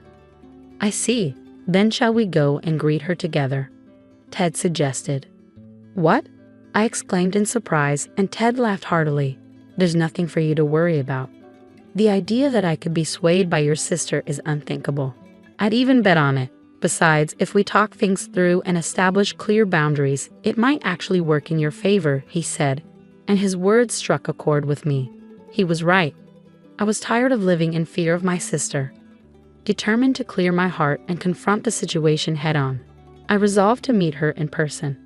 On the appointed day, I arrived at the flat where my sister and her family lived. Ted was going to be a bit late due to work commitments. Welcome, big sis, Yasmin greeted me with a bright smile. My ex-husband Harry was also there, looking somewhat awkward. In the room, a tiny baby slept softly in a crib. Isn't he adorable? This child is proof of the love between Harry and me, she said nonchalantly, as if taking my daughter's father from me was of no consequence. Yasmin continued to boast about her happiness and how exceptional her child was. As usual, interacting with her was exhausting. Just being in the same space made me feel tense. By the way, big sis, where's your gift? Oh, did you forget to bring one? I suppose that's to be expected from a single mother with limited income, Yasmin sneered. Just then, I received a message from Ted. Actually, I'm not a single mother anymore. I was fortunate to remarry. My husband wanted to meet you and has arrived. He's even brought a gift. Should I invite him in? Really? I'm curious to meet your new husband, Yasmin said with genuine interest. She opened the front door, only to freeze when she saw Ted standing there. Taylor, sorry to keep you waiting. I got delayed picking up a gift and also had to fetch Amy from kindergarten, Ted said with a cheerful smile. Yasmin's face turned crimson as she softly muttered, Ted, is that you? Yes, that's right, I said. My current husband, Ted, was a classmate from high school. He was academically brilliant, handsome, and quite wealthy, coming from a prominent landowning family. Ted had always stood out in our class. We reconnected at a high school reunion, and after my separation from my previous husband, he pursued me with determination. My sister, who was also in high school at the time, had once tried to make a move on him, but it didn't work out. I can't believe Ted is now my brother-in-law. There's so much I want to catch up on. Can I have your number? Yasmin asked, her voice dripping with overly sweet charm. She acted without restraint next to Ted, despite her own husband, Harry, being present. Ted let out a deep sigh of annoyance. You haven't changed at all. Even if you look good on the outside, I can't stand a bothersome and frivolous woman like you. You're worlds apart from Taylor, Ted said sharply, directing a look of disgust at my sister as he handed over the present. The baby gift he chose was from a popular brand. It was striking how he, of all people, could treat my sister, who was often adored by everyone, with such coldness. I felt he might be the only one who truly values me over her. We're here today not just to offer our congratulations, but also to request that you stay away from my wife in the future. It seems Taylor has been quite stressed because of you, Ted said clearly. I felt a weight lift from my heart. Meanwhile, Harry tried to interact with his daughter Amy after a long time, but Amy rejected him and clung tightly to Ted. Taylor and Amy are my precious family, so please refrain from causing any more trouble, Ted said firmly. And just as a side note, Yasmin's behavior is rather inappropriate. It would be good to observe social etiquette. He then took my hand and our daughters, signaling it was time to leave. Wait just a minute, Taylor, Amy, Harry pleaded desperately. Yasmin, confronted with our indifferent response, turned pale. Ignoring them, we left my sister's flat. I later heard from my parents that Yasmin had decided to divorce Harry. It seems her remarriage to someone like Ted had really unsettled her. She compared Harry to Ted in terms of appearance, personality, and income, which led to a major argument. Yasmin returned home and made a flippant apology, but she still attempted to meet with Ted. It's clear she's clinging to some hope, but it's futile, as Ted has made it clear he dislikes women like her. On my husband's advice, I've completely severed all contact with my sister. After changing jobs, she had an affair with a married supervisor, which was discovered by his wife. Now, my sister is being sued by the supervisor's wife. Despite her ongoing allure, it's clear that some parts of her remain unchanged. I can laugh off the stories about her because I'm deeply content with my own family. My husband and daughter bring me immense joy. Currently, I'm pregnant with our second child. My husband and daughter are eagerly anticipating the arrival of our new family member. My husband finds solace in gently rubbing my belly and often expresses how at peace he feels. We're all excited for our future as a family of 4. While physical beauty can influence one's path in life, relying solely on looks is undeniably challenging. I'm focused on personal growth and moving forward without comparing myself to others.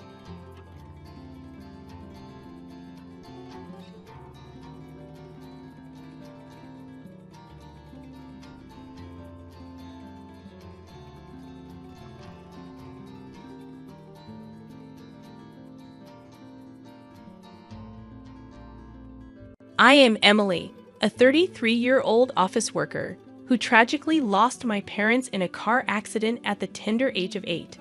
Initially, my 5-year-old brother, Ethan, and I were taken in by our paternal grandparents. Despite their desperate efforts to raise us, the task proved challenging in their retirement years. 3 years later, I found a new home with my aunt and uncle, who became my adopted parents. The transition was nerve-wracking as I moved away from my grandparents, but my aunt and uncle welcomed me with open arms, treating me as their own. Let's slowly become a real family for us. You are already our daughter, my uncle reassured me, bringing a sense of relief. Although my new home was a 30-minute train ride away from my grandparents, I cherished the hope of visiting my brother when I got older. Being adopted into a family brought unique challenges, but I came to understand that blood relation and a parent-child relationship are not synonymous. Over time and shared experiences, I realized that a mother isn't only someone who gives birth. It's the bonds formed through love and patience. As I navigated through life with my aunt and uncle, I learned that family goes beyond blood ties. While I only shared the truth with close friends, they were surprised to discover that we weren't blood related. A friend's mom once commended my well-adjusted upbringing, but I attributed it to the remarkable love and patience of my adoptive parents. Initially, I struggled to fully open up and was even rebellious at times. Yet, my aunt and uncle faced and accepted me with unwavering patience. Now, as an adult, I find myself wanting to give back to them. With gratitude in my heart, I joined my uncle's company, worked diligently, and have now become a supervisor, a small way of expressing my appreciation to the two people I truly consider as my parents. I maintained regular contact with my brother once we both acquired cell phones. Our communication primarily consisted of texts and calls, and I would occasionally visit him. However, after high school, our meetings became less frequent, and he would only respond to my sporadic texts. It's a common occurrence for siblings of different genders to drift apart as they age. Despite the growing distance, my brother thrived in our grandparents' house, remaining kind. Although he may have felt moments of loneliness without parents, he never caused significant worry and matured over time. Eventually, he graduated from college and secured a position in a well-known company, a source of immense pride for our grandparents and me. This year, on his 30th birthday, my brother reached out unexpectedly, expressing his desire for me to meet the woman he was marrying. While I felt a bit upstaged, the news of his impending marriage brought genuine joy. Regretfully, our grandparents, who passed away in the last 2 to 3 years, couldn't be present to celebrate. A few days later, my brother brought his fiancée, Samantha, to our house, where my aunt, uncle, and I reside. "Let me introduce you. This is Samantha, my fiancée," he proudly announced. Reflecting on our journey from losing our parents at a young age to being eventually separated, he expressed warmth in his eyes. Witnessing my brother's happy face made me feel almost maternal towards him. As he introduced Samantha, I greeted her warmly. "I'm his sister, Emily. Thank you for coming today." I couldn't help but express my happiness at seeing my little brother all grown up. My aunt and uncle also welcomed Samantha with smiles and warm greetings. Congratulations on your engagement. I'm glad to meet Samantha too, I added. Samantha responded briskly with a smile, expressing her gratitude for the warm reception. No, it's only natural for us to come and greet you.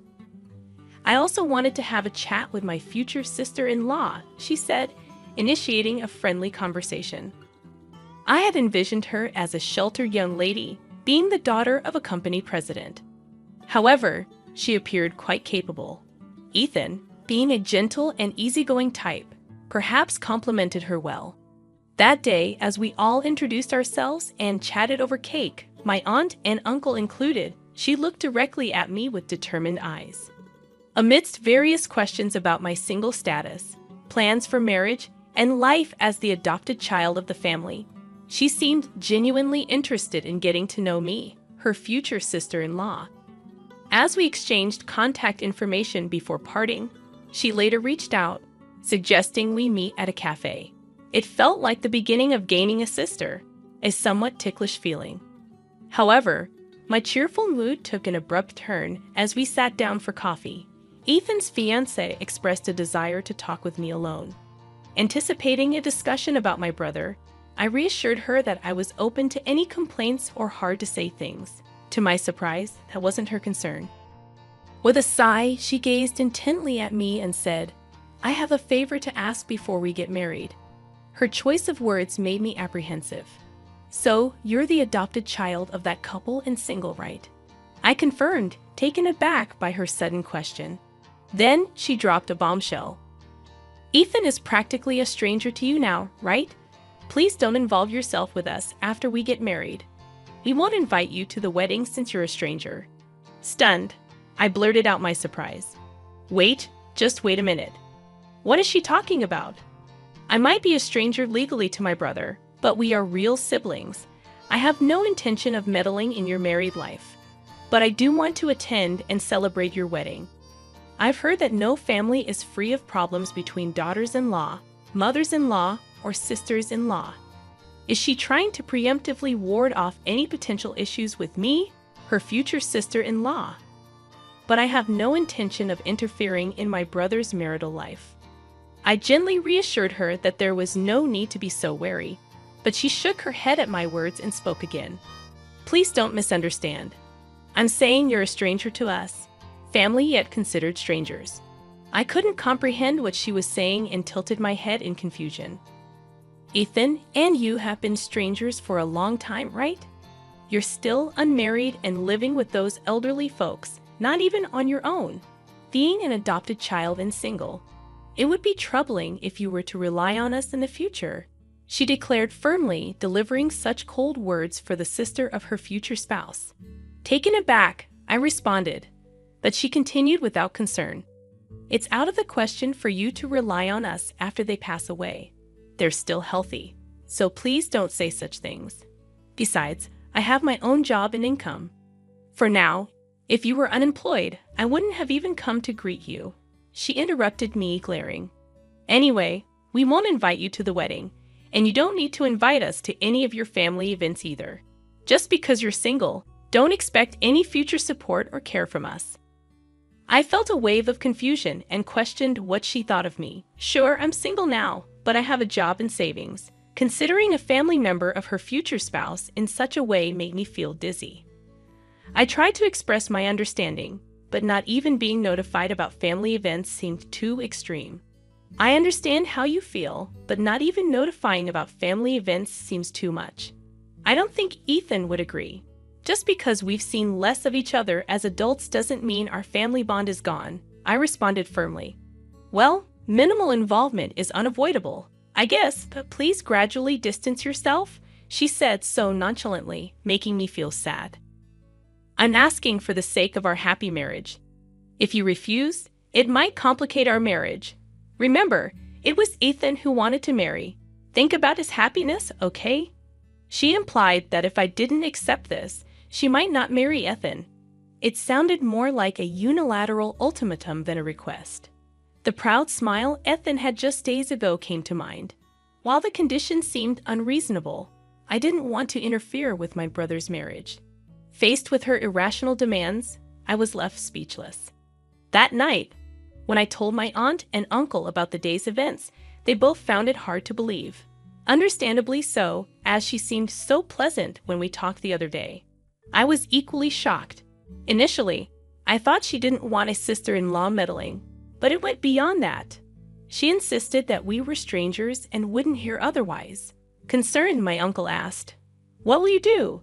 I replied, "I don't want to ruin Ethan's wedding. I'm not happy about it, but I'll skip it. Once things settle, I'll meet with Ethan alone to celebrate." I see, but if Emily is treated like that, we have no desire to attend either. My aunt nodded in agreement. Seems like the problem is on that young lady's side, isn't it?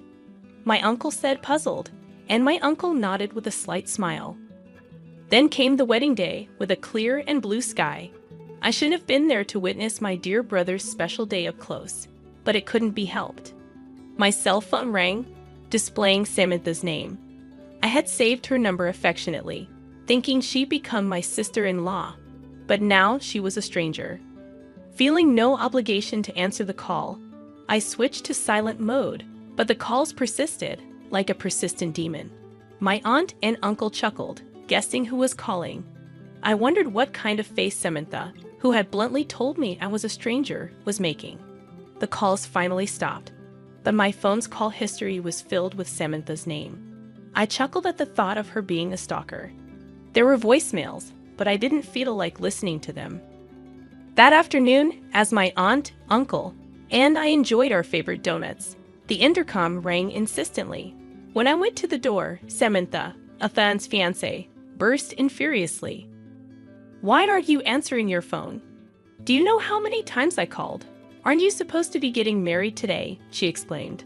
I calmly responded, "What do you want at a stranger's house? It's your fault the wedding's ruined." Samantha was taken aback. "Excuse me?" I smiled back unfazed.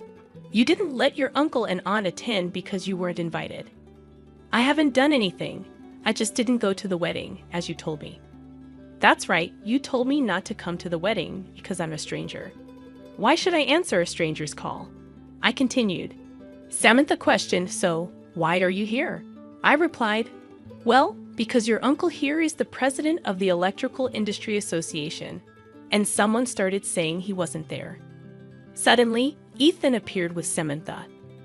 "Ethan, sorry. I thought she ran off without listening to me, but she really came here." "Sorry, Emily. I didn't know anything." "What happened?" he asked. Samantha explained. "I heard from Samantha that you wouldn't attend. She said you had to meet your boyfriend's parents on this day, and it was hard for you to tell me. I thought that was understandable." I couldn't help but chuckle at the convincing lie for a reason not to attend my brother's wedding. I was impressed. Then today, when attendees noticed our uncle's absence, they started asking why the chief guest wasn't there. Someone close to our uncle mentioned that his daughter was denied attendance, and she's the groom's real sister. Samantha's parents were shocked, saying they knew nothing about it. Relatives and other guests got involved, causing a big commotion. So the wedding turned into chaos, whether it was expected or not. Biting her lip, Samantha glared at me again. "Because of you, I was criticized terribly, called inhumane. If you had answered the phone and come to the wedding, things might have been different, you heartless person." Who's heartless here, I wonder? Uncle, who had been observing quietly, stood up and spoke. I decided not to attend on my own. Emily, in fact, wanted me to be there for her brother. I'm a businessman and currently the president of the Electrical Industry Association. I have connections with Ethan's major manufacturing company and your father's component factory, but you've just ruined a good relationship. Your thoughtless actions are going to make your position and even your father's company situation very difficult. By the way, Emily is now a supervisor in our company. She's indispensable, studying technology and management every day. And she's been the secretary of the Electrical Industry Association for 2 years now, building quite a network in the industry. Samantha, who had underestimated me as a poor, troublesome single woman, opened her eyes wide. uttering a ridiculous sound. Indeed, Emily and Ethan lost their real parents when they were young. It's sadder than we can imagine. Uncle's voice was calm yet dignified. But Emily has bravely and positively carved out her life. Judging her foolishly just because she's adopted and single is far more foolish of you, Samantha. Samantha was left speechless, having no words to counter my uncle's argument. Yet again, she lashed out at me, this liar. If your uncle is such an important and wealthy person, you should have told me. Then I would have let you attend the wedding. Enough already. I sharply dismissed her childish behavior. I tried to talk about my work, but you were the one who didn't listen. Remember, we all introduced ourselves on the day we first met. You only remembered that I was single and adopted. People like you, who judge others only by their titles or appearances, end up in situations like this. I'm not living here because I can't afford to live alone. I want to be with my parents, but we are a family now. As a stranger, you should leave. Wait, you need to help me out here. I find myself unfairly portrayed as the villain in this sisterly dispute. Do something? I'm not your sister. I'm a stranger, I corrected her with a smile. I'm the adorable fiancée of your brother, so I'm like a sister, right? Despite my attempts to clarify, the conversation seemed pointless. You should take responsibility for your own words. I'll take back what I said before if you help me smooth things over, she insisted. There's nothing a stranger like me can do. Wait, goodbye then, I stated firmly. She protested, no, come on, let's go, as Ethan reluctantly led his protesting fiancé away. Afterward, Ethan and Samantha's engagement was called off, and she had to deal with the wedding cancellation fees. Despite her complaints, her parents accepted that it was her fault. Despite being the daughter of a president, her father's company was just a small factory, and maintaining relationships with Ethan's major company and my uncle's electrical industry association was crucial for survival. Due to her actions, her father had to apologize profusely. Samantha, having caused such a mess, was reprimanded and not allowed to return home. She tried to stay with friends, but after the wedding fiasco, they distanced themselves and no one offered help. Ethan came to apologize, reflecting on his choices. She only liked me because I worked for a major company and had no parents to trouble her. The way she treated you like an obstacle, I hate that I couldn't see through her. Ethan slumped, and we all tried to comfort him. It's good that we weren't married yet, and she was pretty. It's not your fault for being deceived by someone who hid her true self. I reassured him. You're too kind. It's a shame about her, but someday you'll find someone who truly cares for you, I said, hopeful. Here, Ethan, your favorite donuts. Let's have some coffee, I suggested, trying to lighten the mood. This incident somehow brought me closer to Ethan, with whom I had lost touch as adults. I realized I had also been neglecting to contact my brother. The initial news of his engagement was the reason for our reunion, so in a way, I'm grateful to her. Watching Ethan and my aunt and uncle talk like a real family, I pondered these thoughts. Friends, lovers, family, maybe we take those closest to us for granted and forget to show them care. I resolved to cherish my loved ones more. How are your loved ones doing?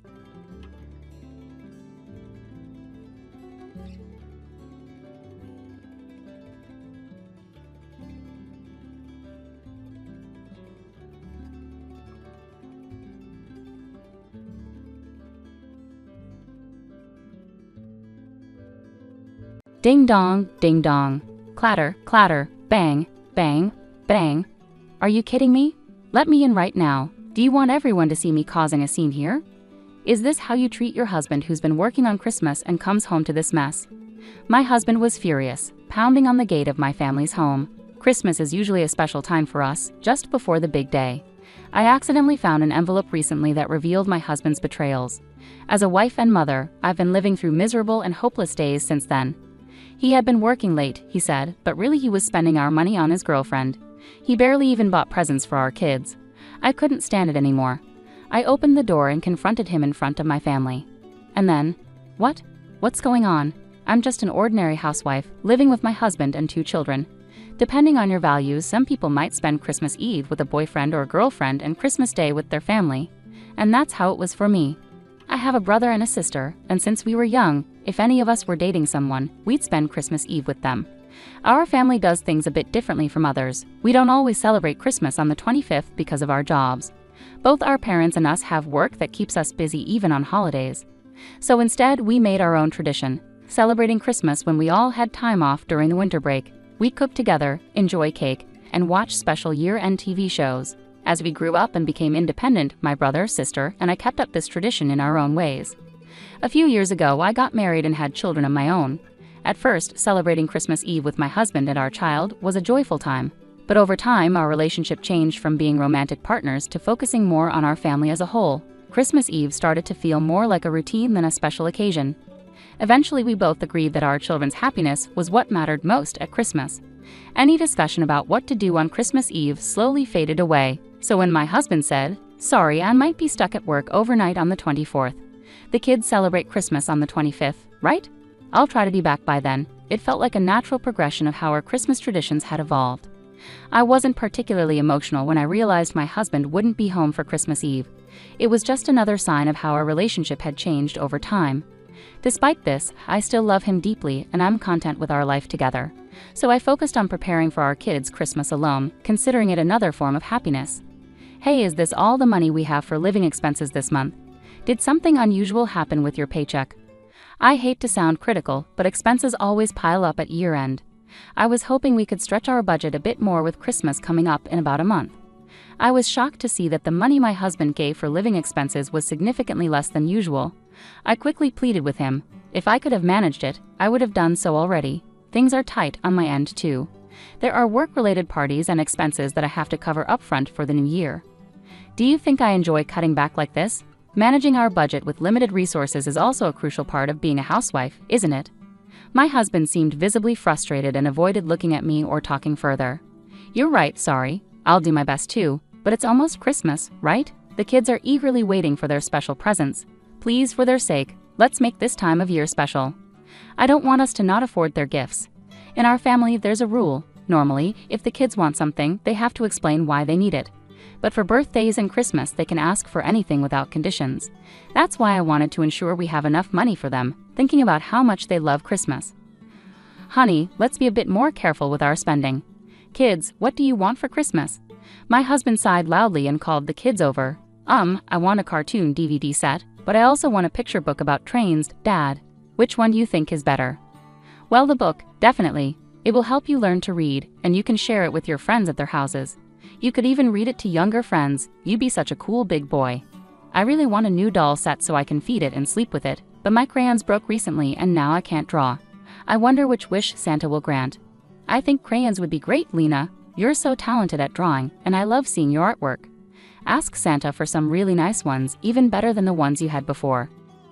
But what about the dolls? Can't you listen to what I want? Santa only visits good children. Naughty kids who are selfish get nothing. I'll ask for crayons. While pretending to listen to the kids, my husband clearly pushed them towards the cheaper options. Aaron's gift can be from a used bookstore, and Lena's gift can be from the dollar store. This way, we won't have to spend extra money on Christmas. Do you think spending money is the only solution? How foolish, he sneered, making sure only I could hear him. Extra expenses? That's not saving money. My husband called our children's eagerly anticipated presents extra expenses, manipulating their innocent minds to suit his agenda. I began to deeply resent such behavior from my husband. Then, after a while, Mom, look, a sparkly letter. It was in Dad's work bag. Could it be from Santa? While my husband was in the bath, my daughter had apparently opened his work bag and excitedly showed me the beautifully decorated envelope she found. You shouldn't have taken that without asking. Give it here and I'll put it back, okay? What could it be? I took the envelope from my daughter. Since it hadn't been opened, curiosity got the better of me and I peeked inside. A reservation for a Christmas dinner for 2 at a hotel on the 24th. But he was supposed to be working overnight on the 24th. Several questions raced through my mind. Just then, my husband's phone made a notification sound. Startled, I glanced over at his phone. It seemed to be getting a flurry of messages in a short span of time. Normally, I wouldn't pay much attention to his phone or how often it rang, but with a sense of unease, I reached for it. What's going on? My eyes fixed on the screen. All the messages flooding my husband's phone were from someone named Nancy. Judging by the selfie that appeared to be her profile picture, she was much younger than me. Although I couldn't see the content of the messages, the heart emojis made it clear they were not just from a casual acquaintance. It seemed too coincidental. A small dark suspicion about my husband began to grow within me. Once I started doubting him, it was hard to let go of those feelings. For the next few days, I found myself sneaking peeks at my husband's phone. Those days were enough to turn my suspicions into conviction. Nancy was likely my husband's mistress, and he planned to spend the Christmas dinner with her on the 24th. He even hinted at an extra special gift for her, their excitement for each other uncontainable. To get more concrete information, I hired a private investigator. Catching my overly confident husband in the act seemed easy, and the results came back quickly. According to the investigation, Nancy was a temp at my husband's company. They had started their affair a month ago, and all the nights he told me he was working late were actually spent with Nancy. The recent drastic cut in our living expenses was likely to fund his affair with her. Clutching the investigator's report, tears of frustration overflowed. In just 1 month, my husband had come to prioritize another woman over his family. My efforts in taking care of the house, believing he was busy with work, and our children's kindness in holding back their desire to play with their father, all felt unbearably pathetic. The shock of my husband's betrayal was too significant to ignore. I didn't know what to do at first, but I have a plan of my own. I won't let this slide without a fight. Wiping away my tears, I stood up energetically and began to prepare my own special gift for my husband. On the morning of December 24th, I sent off my husband as usual, then I headed to my parents' house with the kids. "Welcome. It's been so long since we've all been together like this. It feels just like when you, your brother, and your sister used to live here," my mom said. "Spending quality time with Dad is great, but this year felt especially exciting." At my parents' house, they were delighted by the festive Christmas atmosphere, enjoying decorating a large Christmas tree they had pulled out of storage. With the kids, we spent the entire day having a fun Christmas party. The next morning, the kids were ecstatic about the presents placed at the base of the Christmas tree they had decorated. For my son, I got a DVD and a picture book, and for my daughter, a doll and crayons. We told them these gifts were from Santa and also from Grandpa and Grandma. The kids played happily with their new toys while the adults watched them with smiles. Suddenly, my phone buzzed. I looked at my phone and saw I had a call. I stepped outside to answer it. It was my husband, sounding very upset. "Hey, where are you? I just got home from work, but my key doesn't fit the lock and the doorbell isn't working. What's going on?" I could hear him messing with the door handle through the phone. "Calm down, you're making a lot of noise. No one is there because we don't live there anymore. We finished moving out yesterday. You were too busy with work to notice, I guess. By the way, you've been shaking that doorknob for a while. Isn't that kind of like trying to break in? If you break the door, it's not my problem." I laughed at him. Even though he was still confused, he realized I had tricked him and started yelling angrily. "Don't mess with me, doing all this without telling me. Where did you put my stuff? Bring it back now. All your things were taken by your parents yesterday. They kept apologizing to me, saying how sorry they were for what you did. Make sure to apologize to them when you get back." "What? Huh?" After finding out about my husband's affair, I told both our families everything. I explained how he was obsessed with a younger woman named Nancy, spending our money on her instead of on our family. He even cut down on our living expenses and the kids' Christmas gifts. He lied about working overnight just to be with her, and I decided to ask for a divorce. After I told everyone through tears, my parents, his parents, our siblings, and even the kids supported my decision. So we moved out of the house on Christmas Eve while my mother took care of the children. Our siblings also helped with the move. With everyone's help, we emptied the house quickly, which brings us to now. So everyone knows what you've done, and no one in the family is on your side. You caused this mess, and now you have to deal with it. I explained everything to my husband clearly.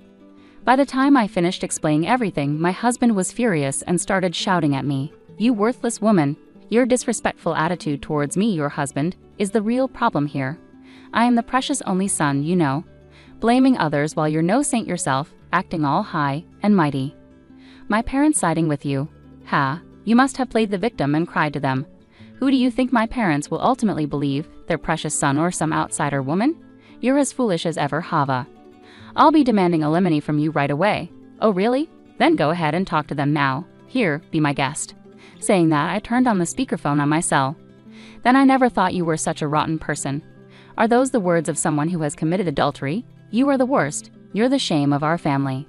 Where did it all go wrong? May and Lars, who had been by my side during the call, unleashed their anger at my husband over the phone. "Dad, Mom, why are you with her?" My husband began to tremble, utterly taken aback by the unexpected rebuke from his parents. "Why? Because it's Christmas. Maitline, who is back at her parents' house, invited us to spend the day with her, even though we are the parents of the man who betrayed his family. Do you understand how Maitline felt all this time? While you were betraying her, she was working hard to take care of the children on her own. We've never been so ashamed and embarrassed of you. We won't defend you unconditionally. You're an adult and made your choices. Do what you want, but don't involve us again. We refuse to be used by you. May and Lars scolded him, their voices trembling with anger. Their words made me so happy I couldn't hold back my tears. What? You're at Maitline's parents' house. Anyway, I'm coming over, so listen to my side of the story. It's unfair to only hear one side at times like these, right? You'll see who the real victim is, right, Dad? Regardless of our situation, my husband tried to win his parents over, but it was pointless. Without listening to his claims, my father-in-law hung up and turned off the phone after saying a few words to me. Then he turned off all our phones, including Maitline's, and said, "Let's go back inside. The kids are waiting for their mom." My father-in-law said this with a gentle smile, and my mother-in-law gently patted my back. We all went back inside together. We then had the most enjoyable Christmas party ever, with delicious food, cake, and the children singing and dancing. As the night went on and the children fell asleep, the adults were relaxing when the doorbell started ringing non-stop. Tension filled the room. Everyone knew who would show up uninvited at this hour. "Yes, it's me. Open the door. Are you going to leave me out in the cold on a winter night?" My husband not only kept pressing the doorbell but also started rattling the doorknob as if he might break it. Panic set in, and I was about to go to the door when my parents stopped me. I looked at everyone, nodded, and decided to speak to my husband through the door. "Did you forget? Christmas Eve is for lovers and Christmas is for family, right? We're all having a lovely Christmas together as a family. Did you have a nice Christmas Eve with Nancy? Now that we're strangers, I don't care what happens to you today. If you don't want to sleep outside in the cold, just leave. Don't provoke me. Should I call the police? Spread rumors in the neighborhood that a cruel wife kicked out her husband for no reason. Open this door right now." No matter what I said, my husband refused to listen and continued causing a scene outside. I started feeling afraid at his persistence. Trembling, my father-in-law smoothly stood up. He exchanged glances with my mother-in-law, who also rose to follow him. My parents and I hurried to the front door with them. When my father opened the door, expecting me to give in, my husband stood there defiantly. "Long time no see, Dad," my husband said smugly. "It's not good to see you. Stop pretending we're friends. You're no longer a son to us, just someone who hurt our family," my father interrupted coldly. My mother joined in, causing a scene at this hour. "Do you even know what time it is? It's incredibly rude. The kids have been asleep for hours. You're not fit to be their father." She glared at him sternly. My husband was shocked to see my usually gentle mother so stern. "I won't let my grandchildren see this anymore. Leave. You're a nuisance. You're no longer part of this family." My father-in-law spoke calmly but with anger, making it clear my husband had to leave. My husband glared at us, looking like he might explode. "I'm calling the police right now," my mother-in-law said firmly. Seeing her pick up the phone, my husband panicked and fled without saying a word of apology. It was another stark reminder of who he truly was. I didn't cry anymore, but I felt an emptiness inside, questioning the purpose of everything I had been through until then.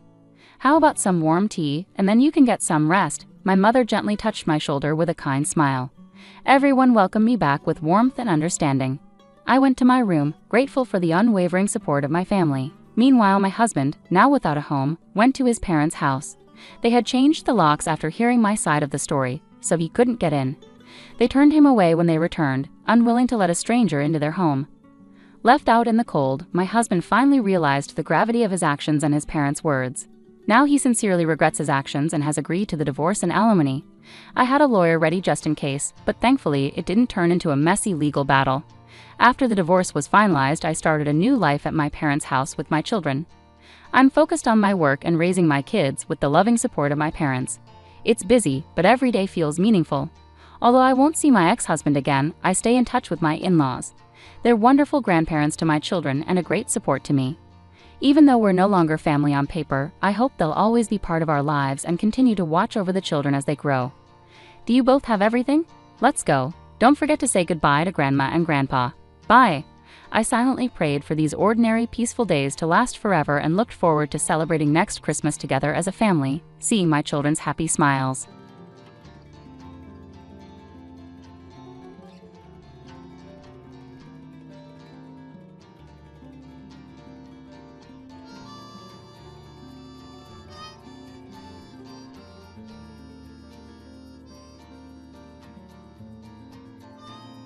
Hey everyone, I'm Yasmin, and I want to share a story that sheds light on my incredibly entitled and eccentric mother-in-law, Jessica.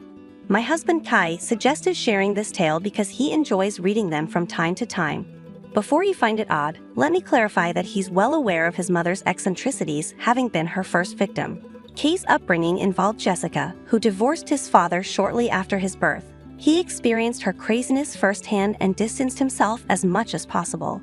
Unfortunately, Jessica's poor taste in men persisted, leading to another abandonment by Kai's father. While Kai's father paid child support initially, he later terminated his rights. I've never met the man and have no desire to. Claiming to have single-handedly raised Kai, Jessica exploited him to extract money from her family for an extended period. When they grew weary of supporting her, she found a job but continued to siphon money from Kai. During his teenage years, Jessica coerced him into working, all the while pocketing his earnings until he turned 18. Recognizing the need to break free, Kai took out student loans and secured a scholarship for college. That's where we crossed paths. Kai shared the harrowing stories of his mother's behavior, and I couldn't help but be furious on his behalf. I questioned how he could still be in contact with her. He explained, "I was raised by a narcissist. She conditioned me to believe that taking care of her is my responsibility." Distressed by Kai's situation, I used my savings to kickstart his therapy.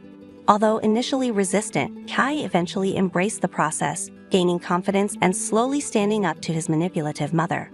Recognizing the positive changes, I continued supporting him. Unsurprisingly, Jessica never liked me.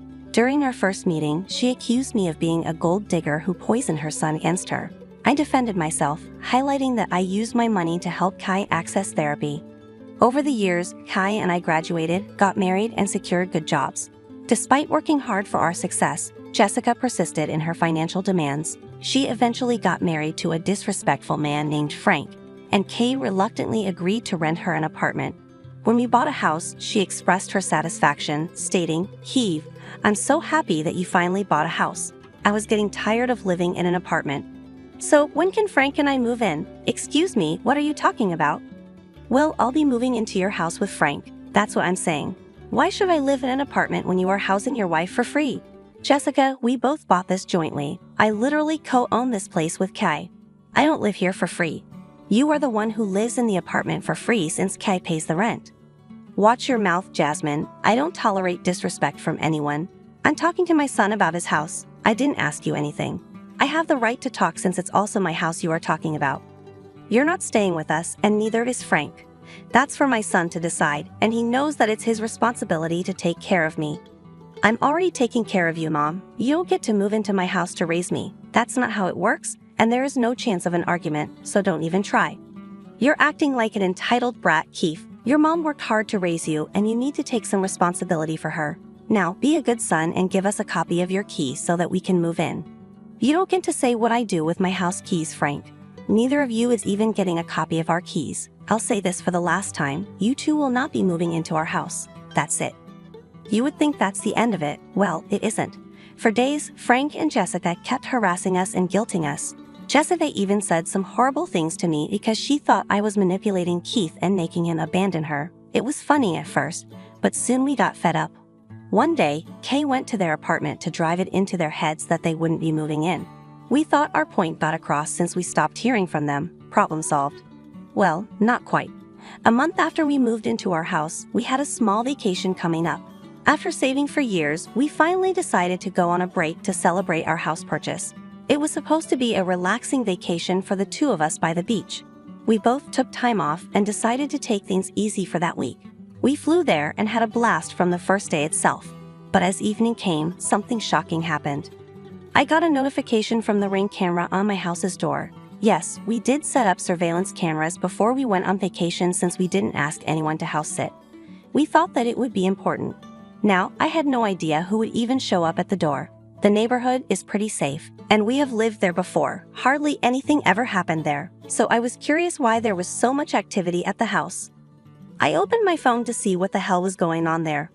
What I found in the live camera footage shocked me. There I saw my dear mother-in-law Jessica and her new husband Frank moving into our freaking home. Yes, they somehow got into our house and brought 12 bags of clothes. Literally 12 freaking bags. They were moving into the guest room and setting up everything there. Jessica even went into the kitchen to make herself some food. I was shocked and angry at what I was witnessing. I knew that I needed to tell Keith immediately. So I called him over and said, "Keith, I have some news. I think we need to talk about it right now. Right now." "What's so important, Yasmin? We're on vacation. I'm kind of not in the mood for any serious stuff today." "Trust me, Keith, I'm not in the mood to deal with horrible people either. But this situation is dire and needs our immediate attention. I'm afraid it's about your mother. Mom's making trouble again." "Oh God, what is it this time? Did she manage to break into our house or something?" From the look I gave Keith, it became apparent to him that he wasn't off the mark. His eyes immediately turned into saucers as he tried to make sense of the situation. I pulled out my phone and showed him what Jessica and Frank were doing. He was shocked and looked very angry at what he was seeing. I mean, his joke turned out to be the truth. His mom broke into our new house and was moving in furniture with her husband. Keith looked a little pissed off and said, "You can leave it to my mother to surprise me in the worst way possible. Looks like she didn't take the hint at all. We made it clear that day that she won't be living with us. I'm even surprised as to how she got the keys to our house. It just blows my mind. Her new husband is a sleazy guy, Yasmin. We both know that. I'm afraid he may have gotten his hands on our keys and made a copy. I wouldn't put it past him. We will need to go back and change the locks. That's the only way we can make sure that they don't budge into our house anytime they like. But what do we do about this current problem? Do you have something in mind? Look, I know they are your parents and all, but I really want to call the cops on them. What they are doing is illegal and downright scary. They can't be trusted anymore. Either calling the cops and getting no contact with them is the best solution possible." I gave Keith some time to turn the idea in his head. I could see that he was thinking hard and had grim lines on his forehead, but it didn't take too long for him to come back with a response, and his response was way better than I imagined. He said, "You know what, Yasmin? Let's do it." "What? Are you sure about that? There'll be no going back once we do this, and the cops will drag your mom and Frank to the streets with all their things." "I know that, Yasmin. I've given them enough chances to improve themselves. They just betrayed my trust every time. I have to stop somewhere. There has to be some consequences. What they did today is not only a breach of our privacy but also illegal. I think it's time they realize they can't do whatever they want. Would you go no contact with them as well?" Of course, my reluctance to do that has already created a lot of problems. I should have done this a long time ago. I'm freaking stupid and thought Mom would grow some sense after I got married. Since that's not happening, I'm going to distance myself from them. It's the only way, and I am actually feeling good about it. Okay then, if you're on board with it, let's proceed with that plan. But first, let's call your mom and give her a warning. Just a final chance to make this right. I don't have any hope, but we can get evidence that we didn't allow her in our house. Keith agreed with the plan and called his mother. She didn't pick up the first time through the security cameras. I could see that she was visibly annoyed and went to Frank. They discussed something before answering the call. When we rang the second time, she put the phone on loudspeaker so that Frank could join in as well. She said, "Hey Keith, how are you doing? Is the vacation going fine? You need to tell me what's going on over there." "I don't know what you're talking about. Everything is just breezy here. Nothing to worry about really. Jessica, you and Frank breaking into our house is nothing to worry about." Jessica went quiet when I said that.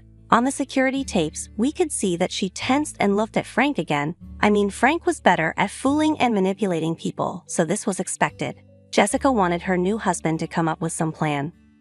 "What are you even talking about, Yasmin? Kay, your wife has gone crazy. You need to shut her up. Don't talk to my wife like that. We know what you two are up to. With cameras in the house, both inside and out, there's no point in lying to us. We can see you on our phones right now." "Wait, what? How dare you spy on us, Keith? This is unacceptable. What about our privacy? You should have been more thoughtful." It was ironic how Jessica was offended by the fact that we could see their activities on our screen. She talks about respecting people's privacy when she broke into someone's house and made it her own. I didn't know if Jessica was trying to deflect or if she was genuinely offended. I have a good guess that it's a little bit of both. Her words sparked something in me, and I said, "That's rich coming from you, Jessica. You are the one who broke into our private home when we clearly told you that you are not allowed in." "I don't care what you say, Yasmin. It's my son's house too, so I have the right to be here. I'm his mother and should be staying with him." "I already said no to that, Mom. Just because you're my mother doesn't mean you will go wherever I go. You already have an apartment that I pay for. Who wants to live in that tiny apartment when you have brought such a big house? You're turning into such a selfish man after getting married, Keith. This is unacceptable. You can't expect your own mother to live in an apartment while you enjoy a whole house with your wife. That decision is not up to you, Mom. You shouldn't have just packed up your stuff and moved into the house. How did you even get the keys? Both me and Kay were troubled by this question and needed answers immediately. Also, we needed them to confess to their wrongs so that we could use that to report them to the police. And our hunch was right. Frank said, "Well, since you decided to be a brat and ignore your mother, I went and made a copy of your keys." "Who the hell told you to touch my keys? I didn't give you permission to do that." "I don't need your permission, Kai. I'm your stepdad. I have the authority to do what I think is right. You don't get to question me." "I don't care who you are to me, Frank. I'm a grown-ass man and don't need a parent. What you did was forgery, and both are offenses under the law." "Kai, how dare you talk to Frank like that? He only did this because he knew I was sad. A mother should have the keys to her son's house for emergencies and all, you know? For emergencies and breaking in whenever you want? You're insane, Jessica. You need to get off our property with all your stuff within an hour. If you don't, we will call the cops." That made Jessica and Frank look frightened. They visibly panicked and whispered something amongst themselves. Their panic was clear on their faces, and we could see that through the cameras. In the end, they said, "Don't threaten us, woman. This is not your house. This is my son's house. Only he gets to make those decisions. This house belongs to both Yasmin and me, and we both want you to get out before I'm forced to call the cops." "Trust me, Mom, that will be ugly." "What an ungrateful brat you are, Kate. How can you threaten to kick out your mom?" "She was given a warning and didn't listen. Now both of you will be facing consequences. You have exactly 1 hour to vacate my house before I call the cops.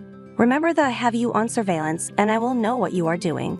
Frank and Jessica started to yell at us when we hung up. We didn't want to go into an argument with them anymore. Their entitled brains were not meant to participate in conversations or healthy discussions. They didn't care about anything but themselves. We gave them 1 hour while we put all the proof into a folder. Through the cameras, we could see that they were having a discussion but didn't budge. Instead, Jessica started to unpack her bags. That made us both angry as hell. As the hour passed, we called the police with all the evidence we had. Thankfully, they took us seriously and went to our house. We saw the whole fiasco unfold in front of our house. The cops went there and knocked at the door. Jessica and Frank opened the door and immediately faked being confused. After the officers told them everything, they called us and sang a different tune. They said, "Kay, why was there a need to call the cops? We just want to live with our son. Why are you making things so difficult? Tell the cops that this was all a misunderstanding."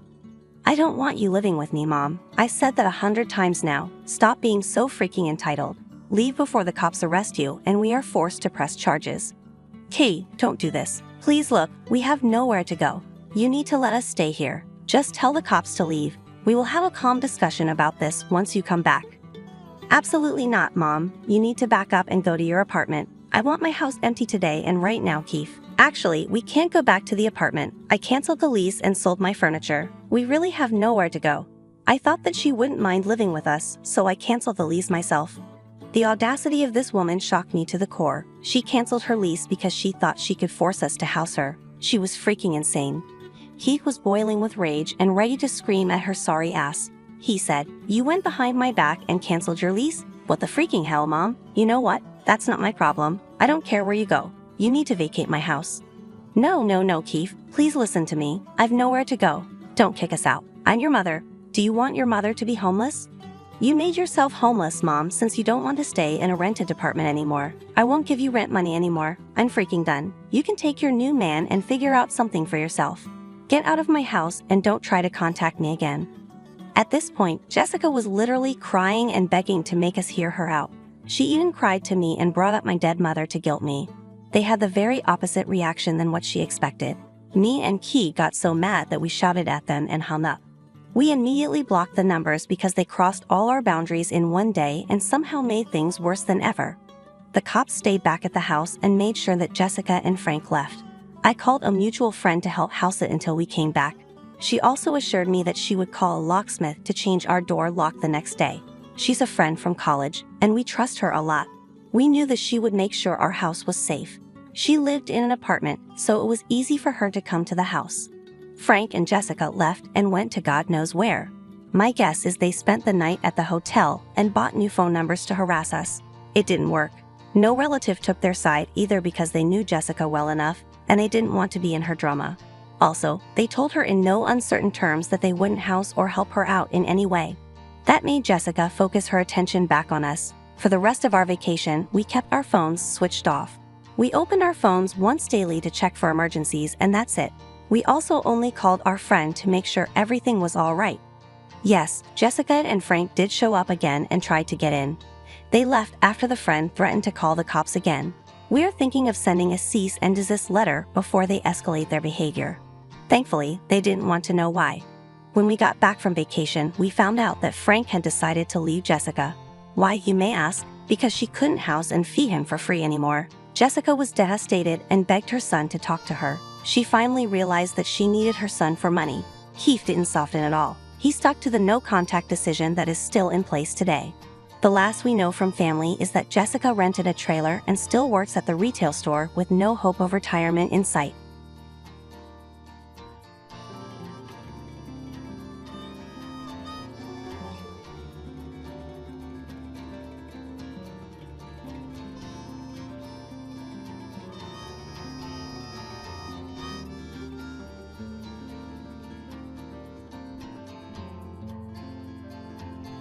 Hi, I'm Jessica Chen, and this is the story of how my husband's wealthy family learned that money isn't everything, especially when you underestimate the wrong person. I met Marcus at a small coffee shop where I worked while pursuing my computer engineering degree. He was different from the usual suited executives who barely looked at me while ordering their expensive lattes. Despite coming from one of the city's wealthiest families, Marcus would sit at the counter and actually talk to me about technology, coding, and my dreams of starting my own software company. "You're different," he said one day, watching me debug code on my laptop during my break. "Most people here just see me as the heir to Wong Enterprises. You see me as just Marcus." I smiled, closing my laptop. "That's because money doesn't impress me. Ideas do, dreams do." A romance blossomed naturally, hidden from his family's judgmental eyes. Marcus knew they wouldn't approve. They had a list of suitable heiresses for him to choose from. But love doesn't follow present paths. When Marcus finally told his parents about us, the explosion was nuclear. A coffee shop girl with a community college degree, his mother, Eleanor Wong, practically spat the words during our first dinner together. She sat at the head of their massive dining table, wearing jewelry that probably cost more than my entire education. "Actually, I'm completing my computer engineering degree," I corrected her politely. "And it's a state university, not a community college." "Same difference," she dismissed with a wave of her manicured hand. "Marcus needs someone who understands our world, our social obligations, not some scholarship case." Marcus squeezed my hand under the table. "Mother Jessica is brilliant. She's developing innovative software that could revolutionize." "Enough." Harold Wong, Marcus's father, slammed his hand on the table. "No son of mine will marry beneath his station. End this foolishness now." But Marcus didn't end it. Instead, he proposed the next day, and we had a small private ceremony at City Hall. His parents refused to attend. "You'll regret this," Eleanor warned him. "She'll show her true colors soon enough." Despite his family's disapproval, we were happy. Marcus supported my studies while I finished my degree, and I started developing my software on the side. We lived in a modest apartment, avoiding his family's social circles and focusing on building our life together. Then I got pregnant. The news should have been joyous. Instead, it set off a chain of events that would change everything. "A baby changes things," Eleanor announced, suddenly appearing at our door one day when Marcus was at work. Perhaps we were hasty in our judgment. She invited us to move into the family mansion. Marcus was thrilled, seeing it as a chance to reconcile with his family. I was hesitant, but I wanted our child to know their grandparents. So we moved in. That's when the real nightmare began. Eleanor's acceptance was a carefully crafted trap. She began hosting elaborate parties, parading me in front of their social circle like a circus act. "Isn't it charming?" she'd say. "Our Marcus, so charitable, giving a chance to someone from her background." I endured it all for Marcus's sake, but then I overheard a conversation that chilled me to my core. "The girl is becoming a problem," Eleanor told Harold in his study. "She's actually trying to patent some software she's developed. Imagine the embarrassment if Marcus's wife starts peddling computer programs like a street vendor." "The prenup will protect Marcus's interests," Harold assured her. "And once the baby is born—" Yes, Eleanor's voice turned cold. Once we have our grandchild, we can deal with the gold digger appropriately. I rushed back to our room, heart pounding. The next day, I discovered they'd been working behind the scenes. My patent application had been mysteriously delayed. My university records showed an investigation into academic irregularities. They were systematically destroying my credibility. When I confronted Marcus, his response shattered my world. "You're being paranoid, Jessica," he sighed, not looking up from his phone. "Pregnancy hormones are making you irrational. Mother is trying her best to welcome you into our world. Your mother is trying to destroy me," I shouted, showing him the patent interference documents I'd uncovered. "Those are just standard legal procedures," he dismissed. "Maybe if you'd stop trying to prove yourself and just accept your place in this family." "My place?" I whispered, finally seeing him clearly. "You mean beneath you? Like your mother always said." Before he could respond, Eleanor burst into the room, waving her tablet.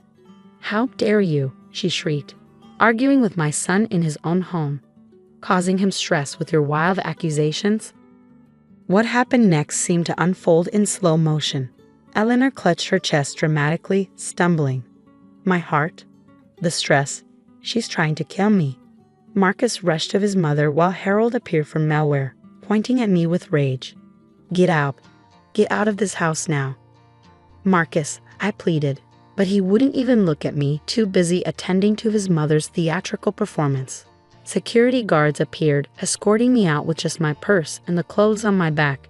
As the massive doors slammed behind me, I heard Eleanor's miraculous recovery, her voice carrying clearly. "Finally. Now we can protect our grandchild from that gold digger's influence." I stood there, 5 months pregnant, watching the sun set behind the mansion I foolishly thought could become my home. But I wasn't broken. I was angry. What they didn't know was that I'd seen this coming. I'd been preparing, and I had an ace up my sleeve, one that would make them regret ever underestimating the coffee shop girl. As I walked away from the mansion, my phone buzzed with a text message that would change everything.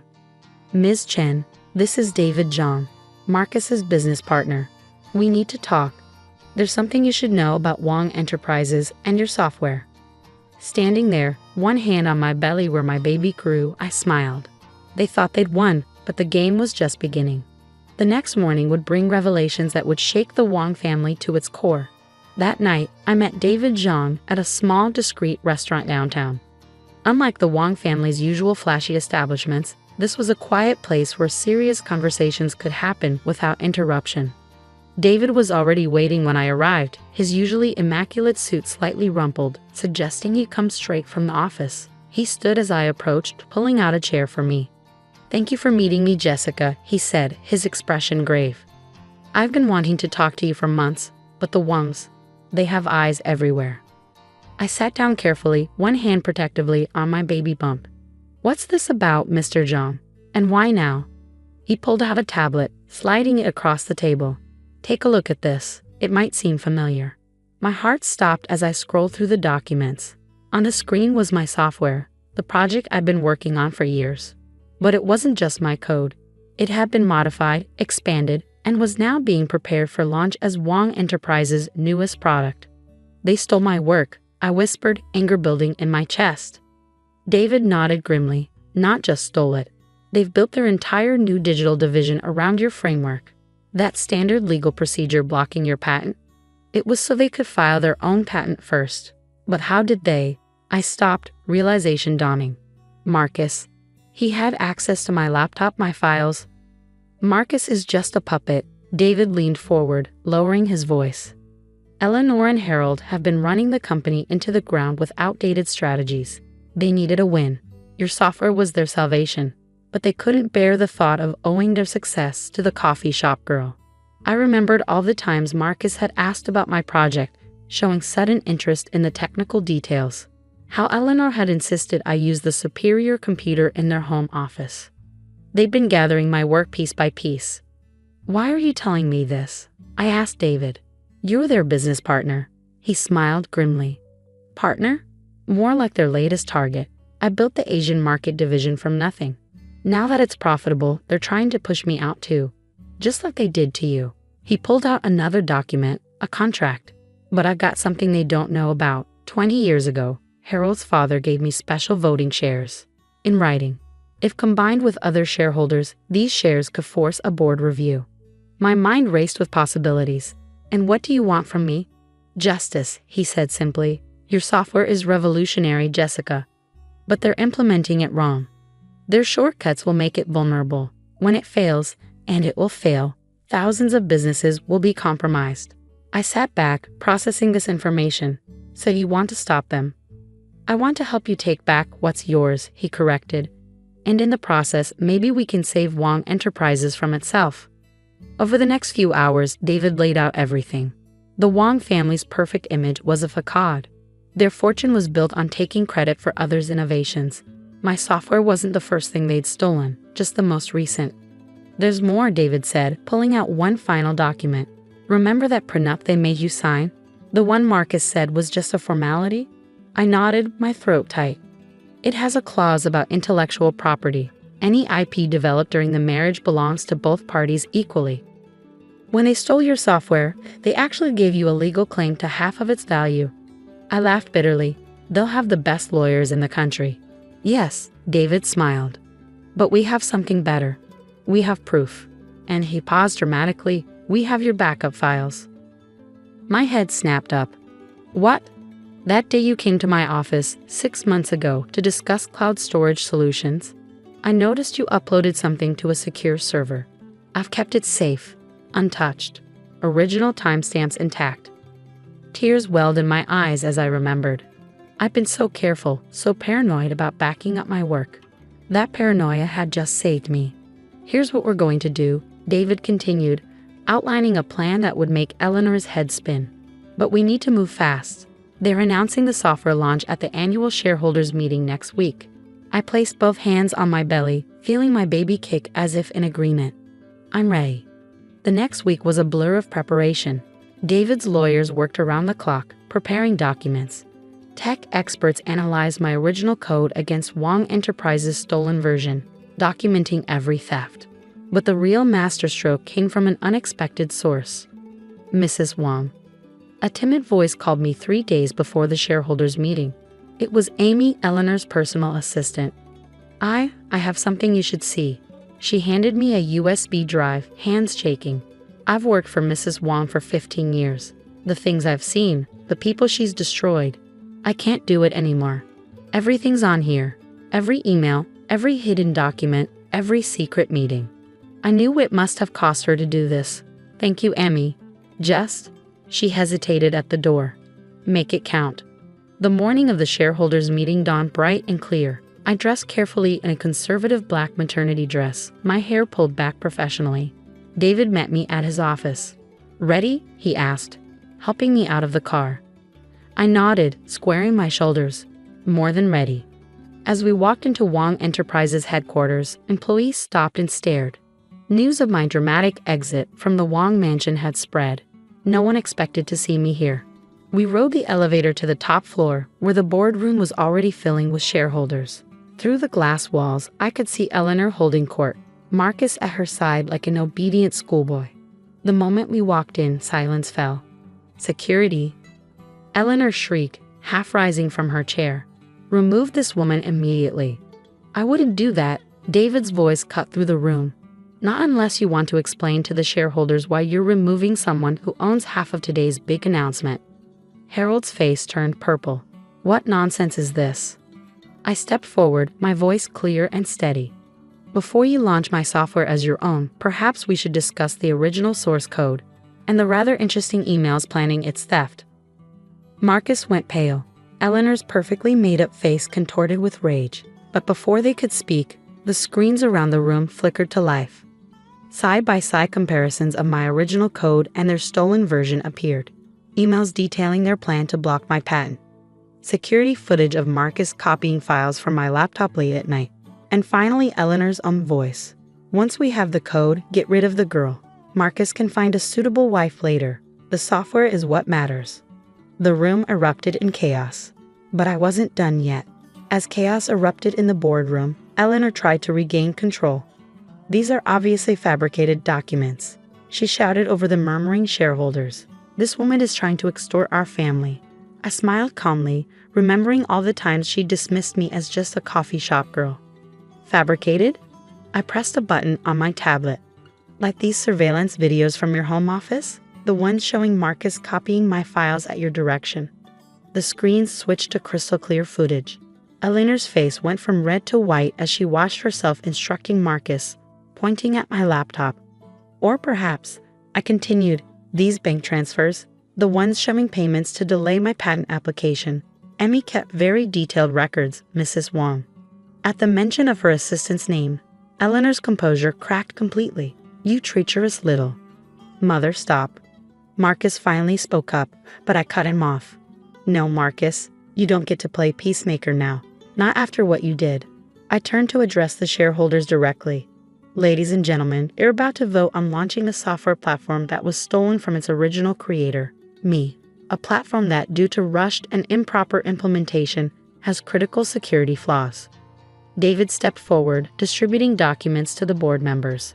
Our technical team has identified 17 major vulnerabilities in their current version. If launched, it would expose client data to significant risks. One of the older board members, a distinguished woman I recognize as Patricia Chen, no relation, stood up. Mr. Zhang, are you vouching for these claims? I am, David replied firmly, and I'm exercising my special voting rights to call for an immediate leadership review. Harold slammed his fist on the table. You have no such rights. Actually, he does. A new voice spoke from the doorway. Everyone turned to see an elderly man entering. Harold's father, Richard Wong, the company's founder. I had never met him, but David had reached out to him last week, sharing everything we'd uncovered. Richard had been living in semi-retirement, trusting his son to run the company ethically. Our evidence had brought him back. Father, Harold stammered. You don't understand. I understand perfectly, Richard cut him off. I understand that you and Eleanor have betrayed everything this company stands for. Stealing from a pregnant woman? Destroying careers to cover your tracks. He turned to me. Mrs. Wong, on behalf of the company I built, I apologize. Eleanor wasn't finished. She played her last card. Marcus, tell them she trapped you with that baby. Tell them. Enough, Marcus shouted, surprising everyone. He walked over to stand beside me. The baby is mine, and Jessica is my wife, and everything she's saying is true. His voice broke. I helped steal her work. I betrayed her trust, because I was too weak to stand up to you, Mother. The room fell silent. Patricia Chen stood again. I moved for an immediate vote on leadership change and project review. Seconded, came multiple voices. What happened next was like watching a decades-old empire crumble in minutes. The vote was unanimous. Harold and Eleanor were removed from their positions pending a full investigation. Richard Wong was reinstated as interim CEO. Mrs. Wong, Richard addressed me. Would you be willing to work with our technical team to properly implement your software? With full credit and compensation, of course. I placed a protective hand on my belly. I have a counter-proposal. Over the next hour, I outlined my vision. A new division within Wong Enterprises, focused on ethical innovation and developer support. A place where ideas would be nurtured, not stolen. Where credit would be given where due. And I want David Zhang as my co-director, I finished. His integrity helped expose this situation. That's the kind of leadership this company needs. Richard smiled. Done. As the meeting adjourned, Eleanor and Harold were escorted out, their access badges disabled. Marcus approached me hesitantly. Jessica, I know I don't deserve forgiveness. You're right, I cut him off. You don't, not yet. I touched my belly again. But this little one deserves to know their father. If you're willing to earn back trust, slowly we can discuss co-parenting arrangements. He nodded, tears in his eyes, and left quietly. 3 months later, I gave birth to a beautiful baby girl. We named her Grace, a reminder that strength can come with mercy. Eleanor and Harold faced legal consequences for their actions, but avoided jail time in exchange for returning all stolen intellectual property to its rightful owners. Not just mine, but dozens of others they'd stolen from over the years. The software platform, properly implemented, became Wong Enterprises' most successful launch ever. Our ethical innovation division attracted brilliant minds who might have otherwise been intimidated by corporate politics. Marcus and I eventually divorced. but he became a better man and a good father to Grace. Sometimes losing everything helps you find your true self. As for me, I run my division from the same office where Eleanor once plotted to destroy me. But unlike her, I keep my door open to anyone with a good idea, regardless of their background. Last week, a young barista came to pitch her software idea. As I listened to her passionate presentation, I smiled, remembering another coffee shop girl with big dreams. "Tell me more," I said, pulling out my laptop. "And let's talk about protecting your intellectual property rights first. Because success isn't just about winning. It's about changing the game for those who come after you."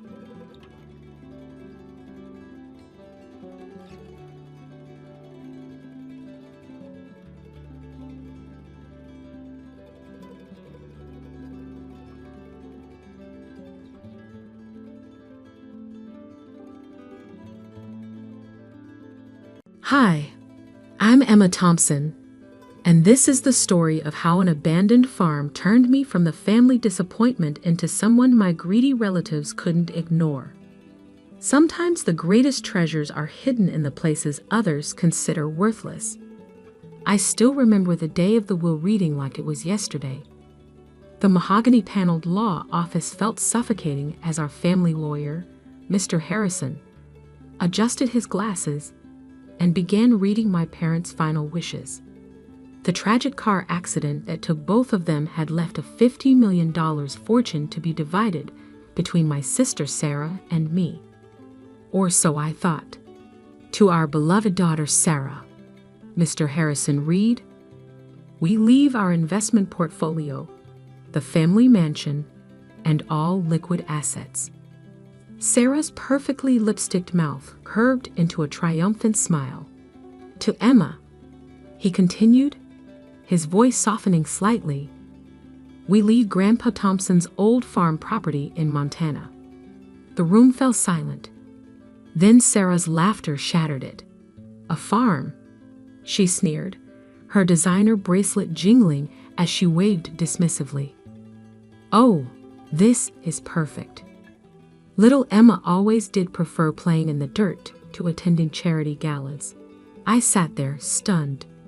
The 200-acre farm had been abandoned for 20 years, ever since Grandpa passed away. Dad had always called it worthless, refusing to even visit it. Now it was my only inheritance. "There must be some mistake," my Aunt Patricia interjected, her face pinched with concern that wasn't for me. Richard and Margaret would never leave their daughter with just dirt.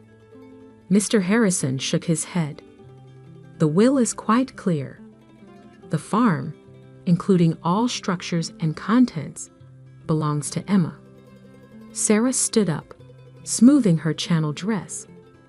"Well, sis, enjoy your barns and chickens. I've got a portfolio to manage." She paused at the door, her smile cruel. "Don't worry, if you need a loan, I'm sure we can work something out.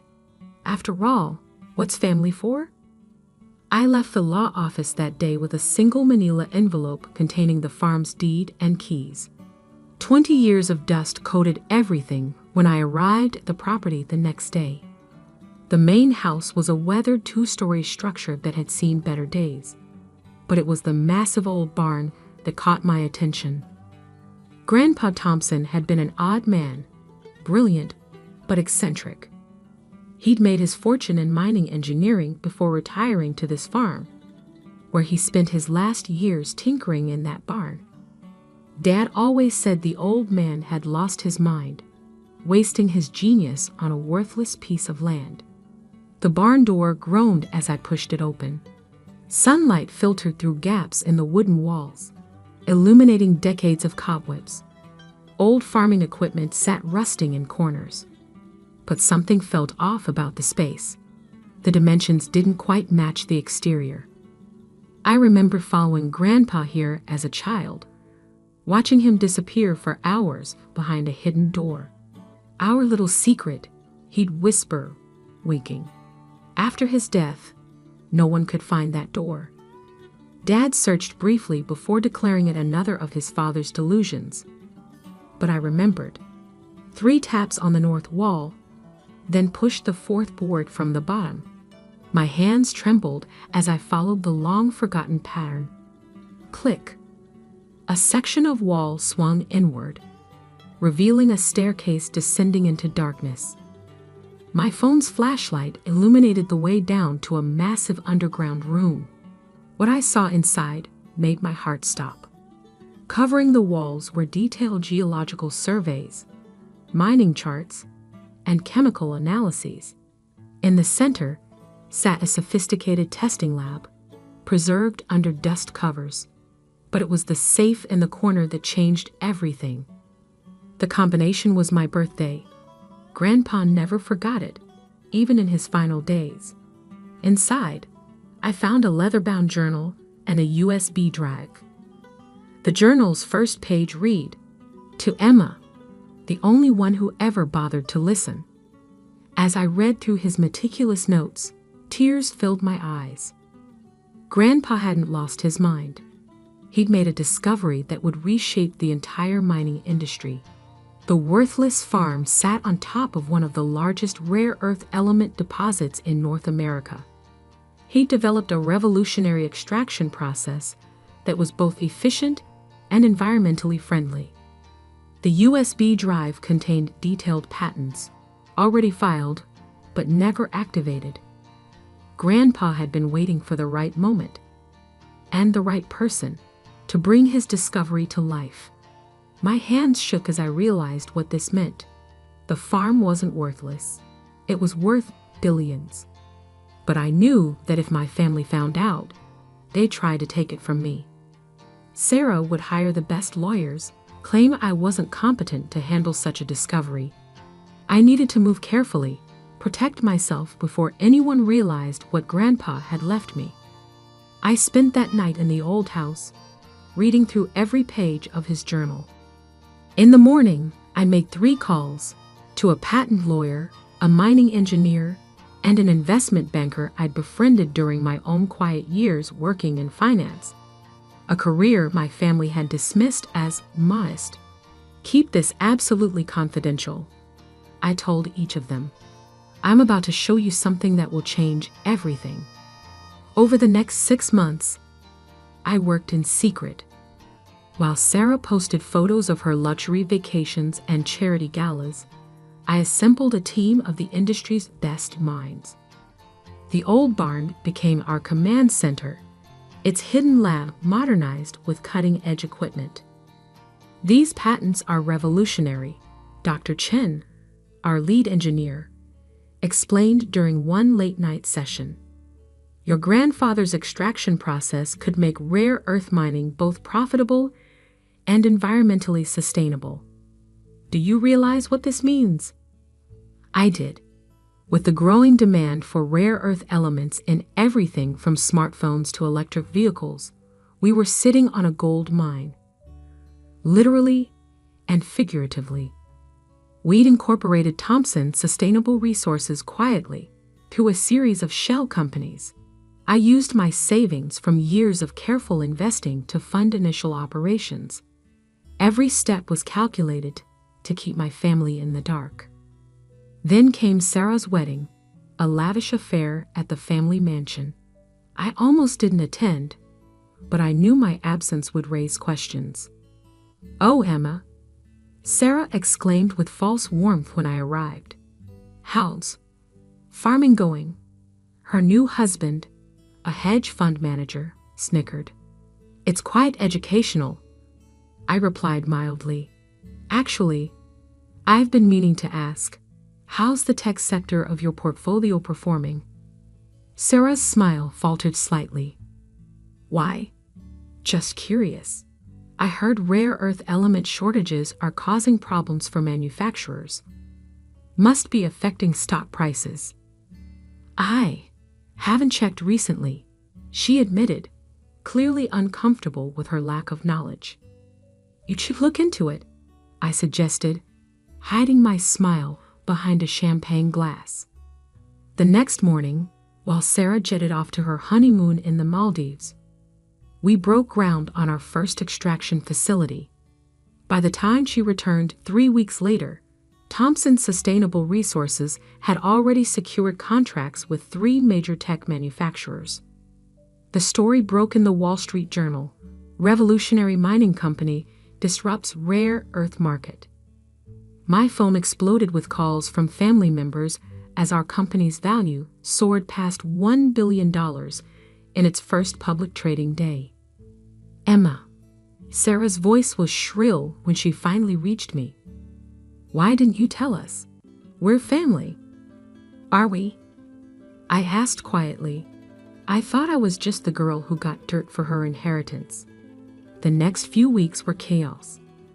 Sarah and Aunt Patricia tried to claim that Grandpa's patents should have been part of the family estate.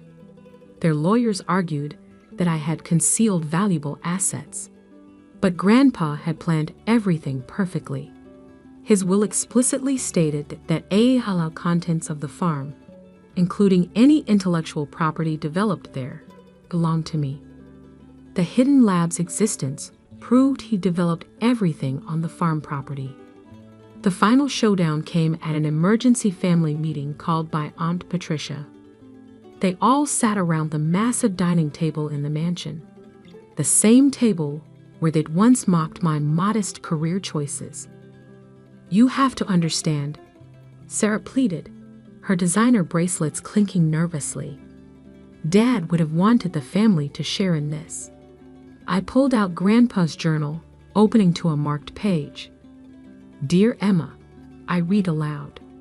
I'm leaving you this farm because you're the only one who saw its value beyond dollar signs. Your father and sister chase wealth, but you chased knowledge. That's why you'll succeed where they failed. The room fell silent. You know what the difference is between us, Sarah? I continued, closing the journal. When you got the family fortune, I congratulated you. When I built something of my own, you tried to take it. We can work something out, she began, but I cut her off. Actually, we can't, but I will give you some free advice. Invest in sustainable technology. Thompson Sustainable Resources is about to announce a major expansion. As I walked out of the mansion, Aunt Patricia called after me. Your parents would be ashamed of how selfish you're being.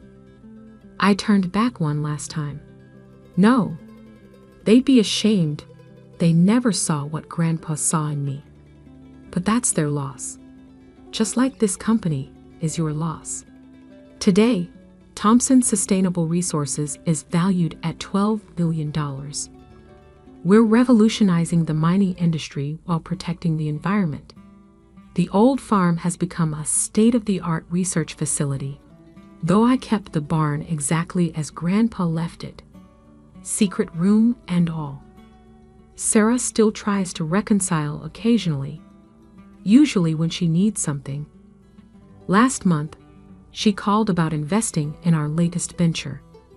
I had my assistant direct her to our public investor relations line. The family mansion was recently put up for sale. Sarah's risky investments and lavish lifestyle had finally caught up with her. I bought it through a shell company and turned it into a science education center for underprivileged kids. Yesterday, I received an invitation to speak at my old high school's graduation ceremony. The topic? Finding value in unexpected places. I accepted immediately, already planning my speech. After all, sometimes the greatest fortune isn't what you're given, but what you discover when everyone else has stopped looking. As for the old farm, I still live in Grandpa's house, though I've renovated it thoughtfully. Every morning, I walk to the barn and tap that secret panel, remembering the man who saw past appearances to true value, both in the land and in me. They say success is the best revenge, but I've learned it's not about revenge at all. It's about proving that true worth isn't in what you inherit, but in what you create. And sometimes, the most valuable inheritance isn't money, it's the wisdom to see what others miss.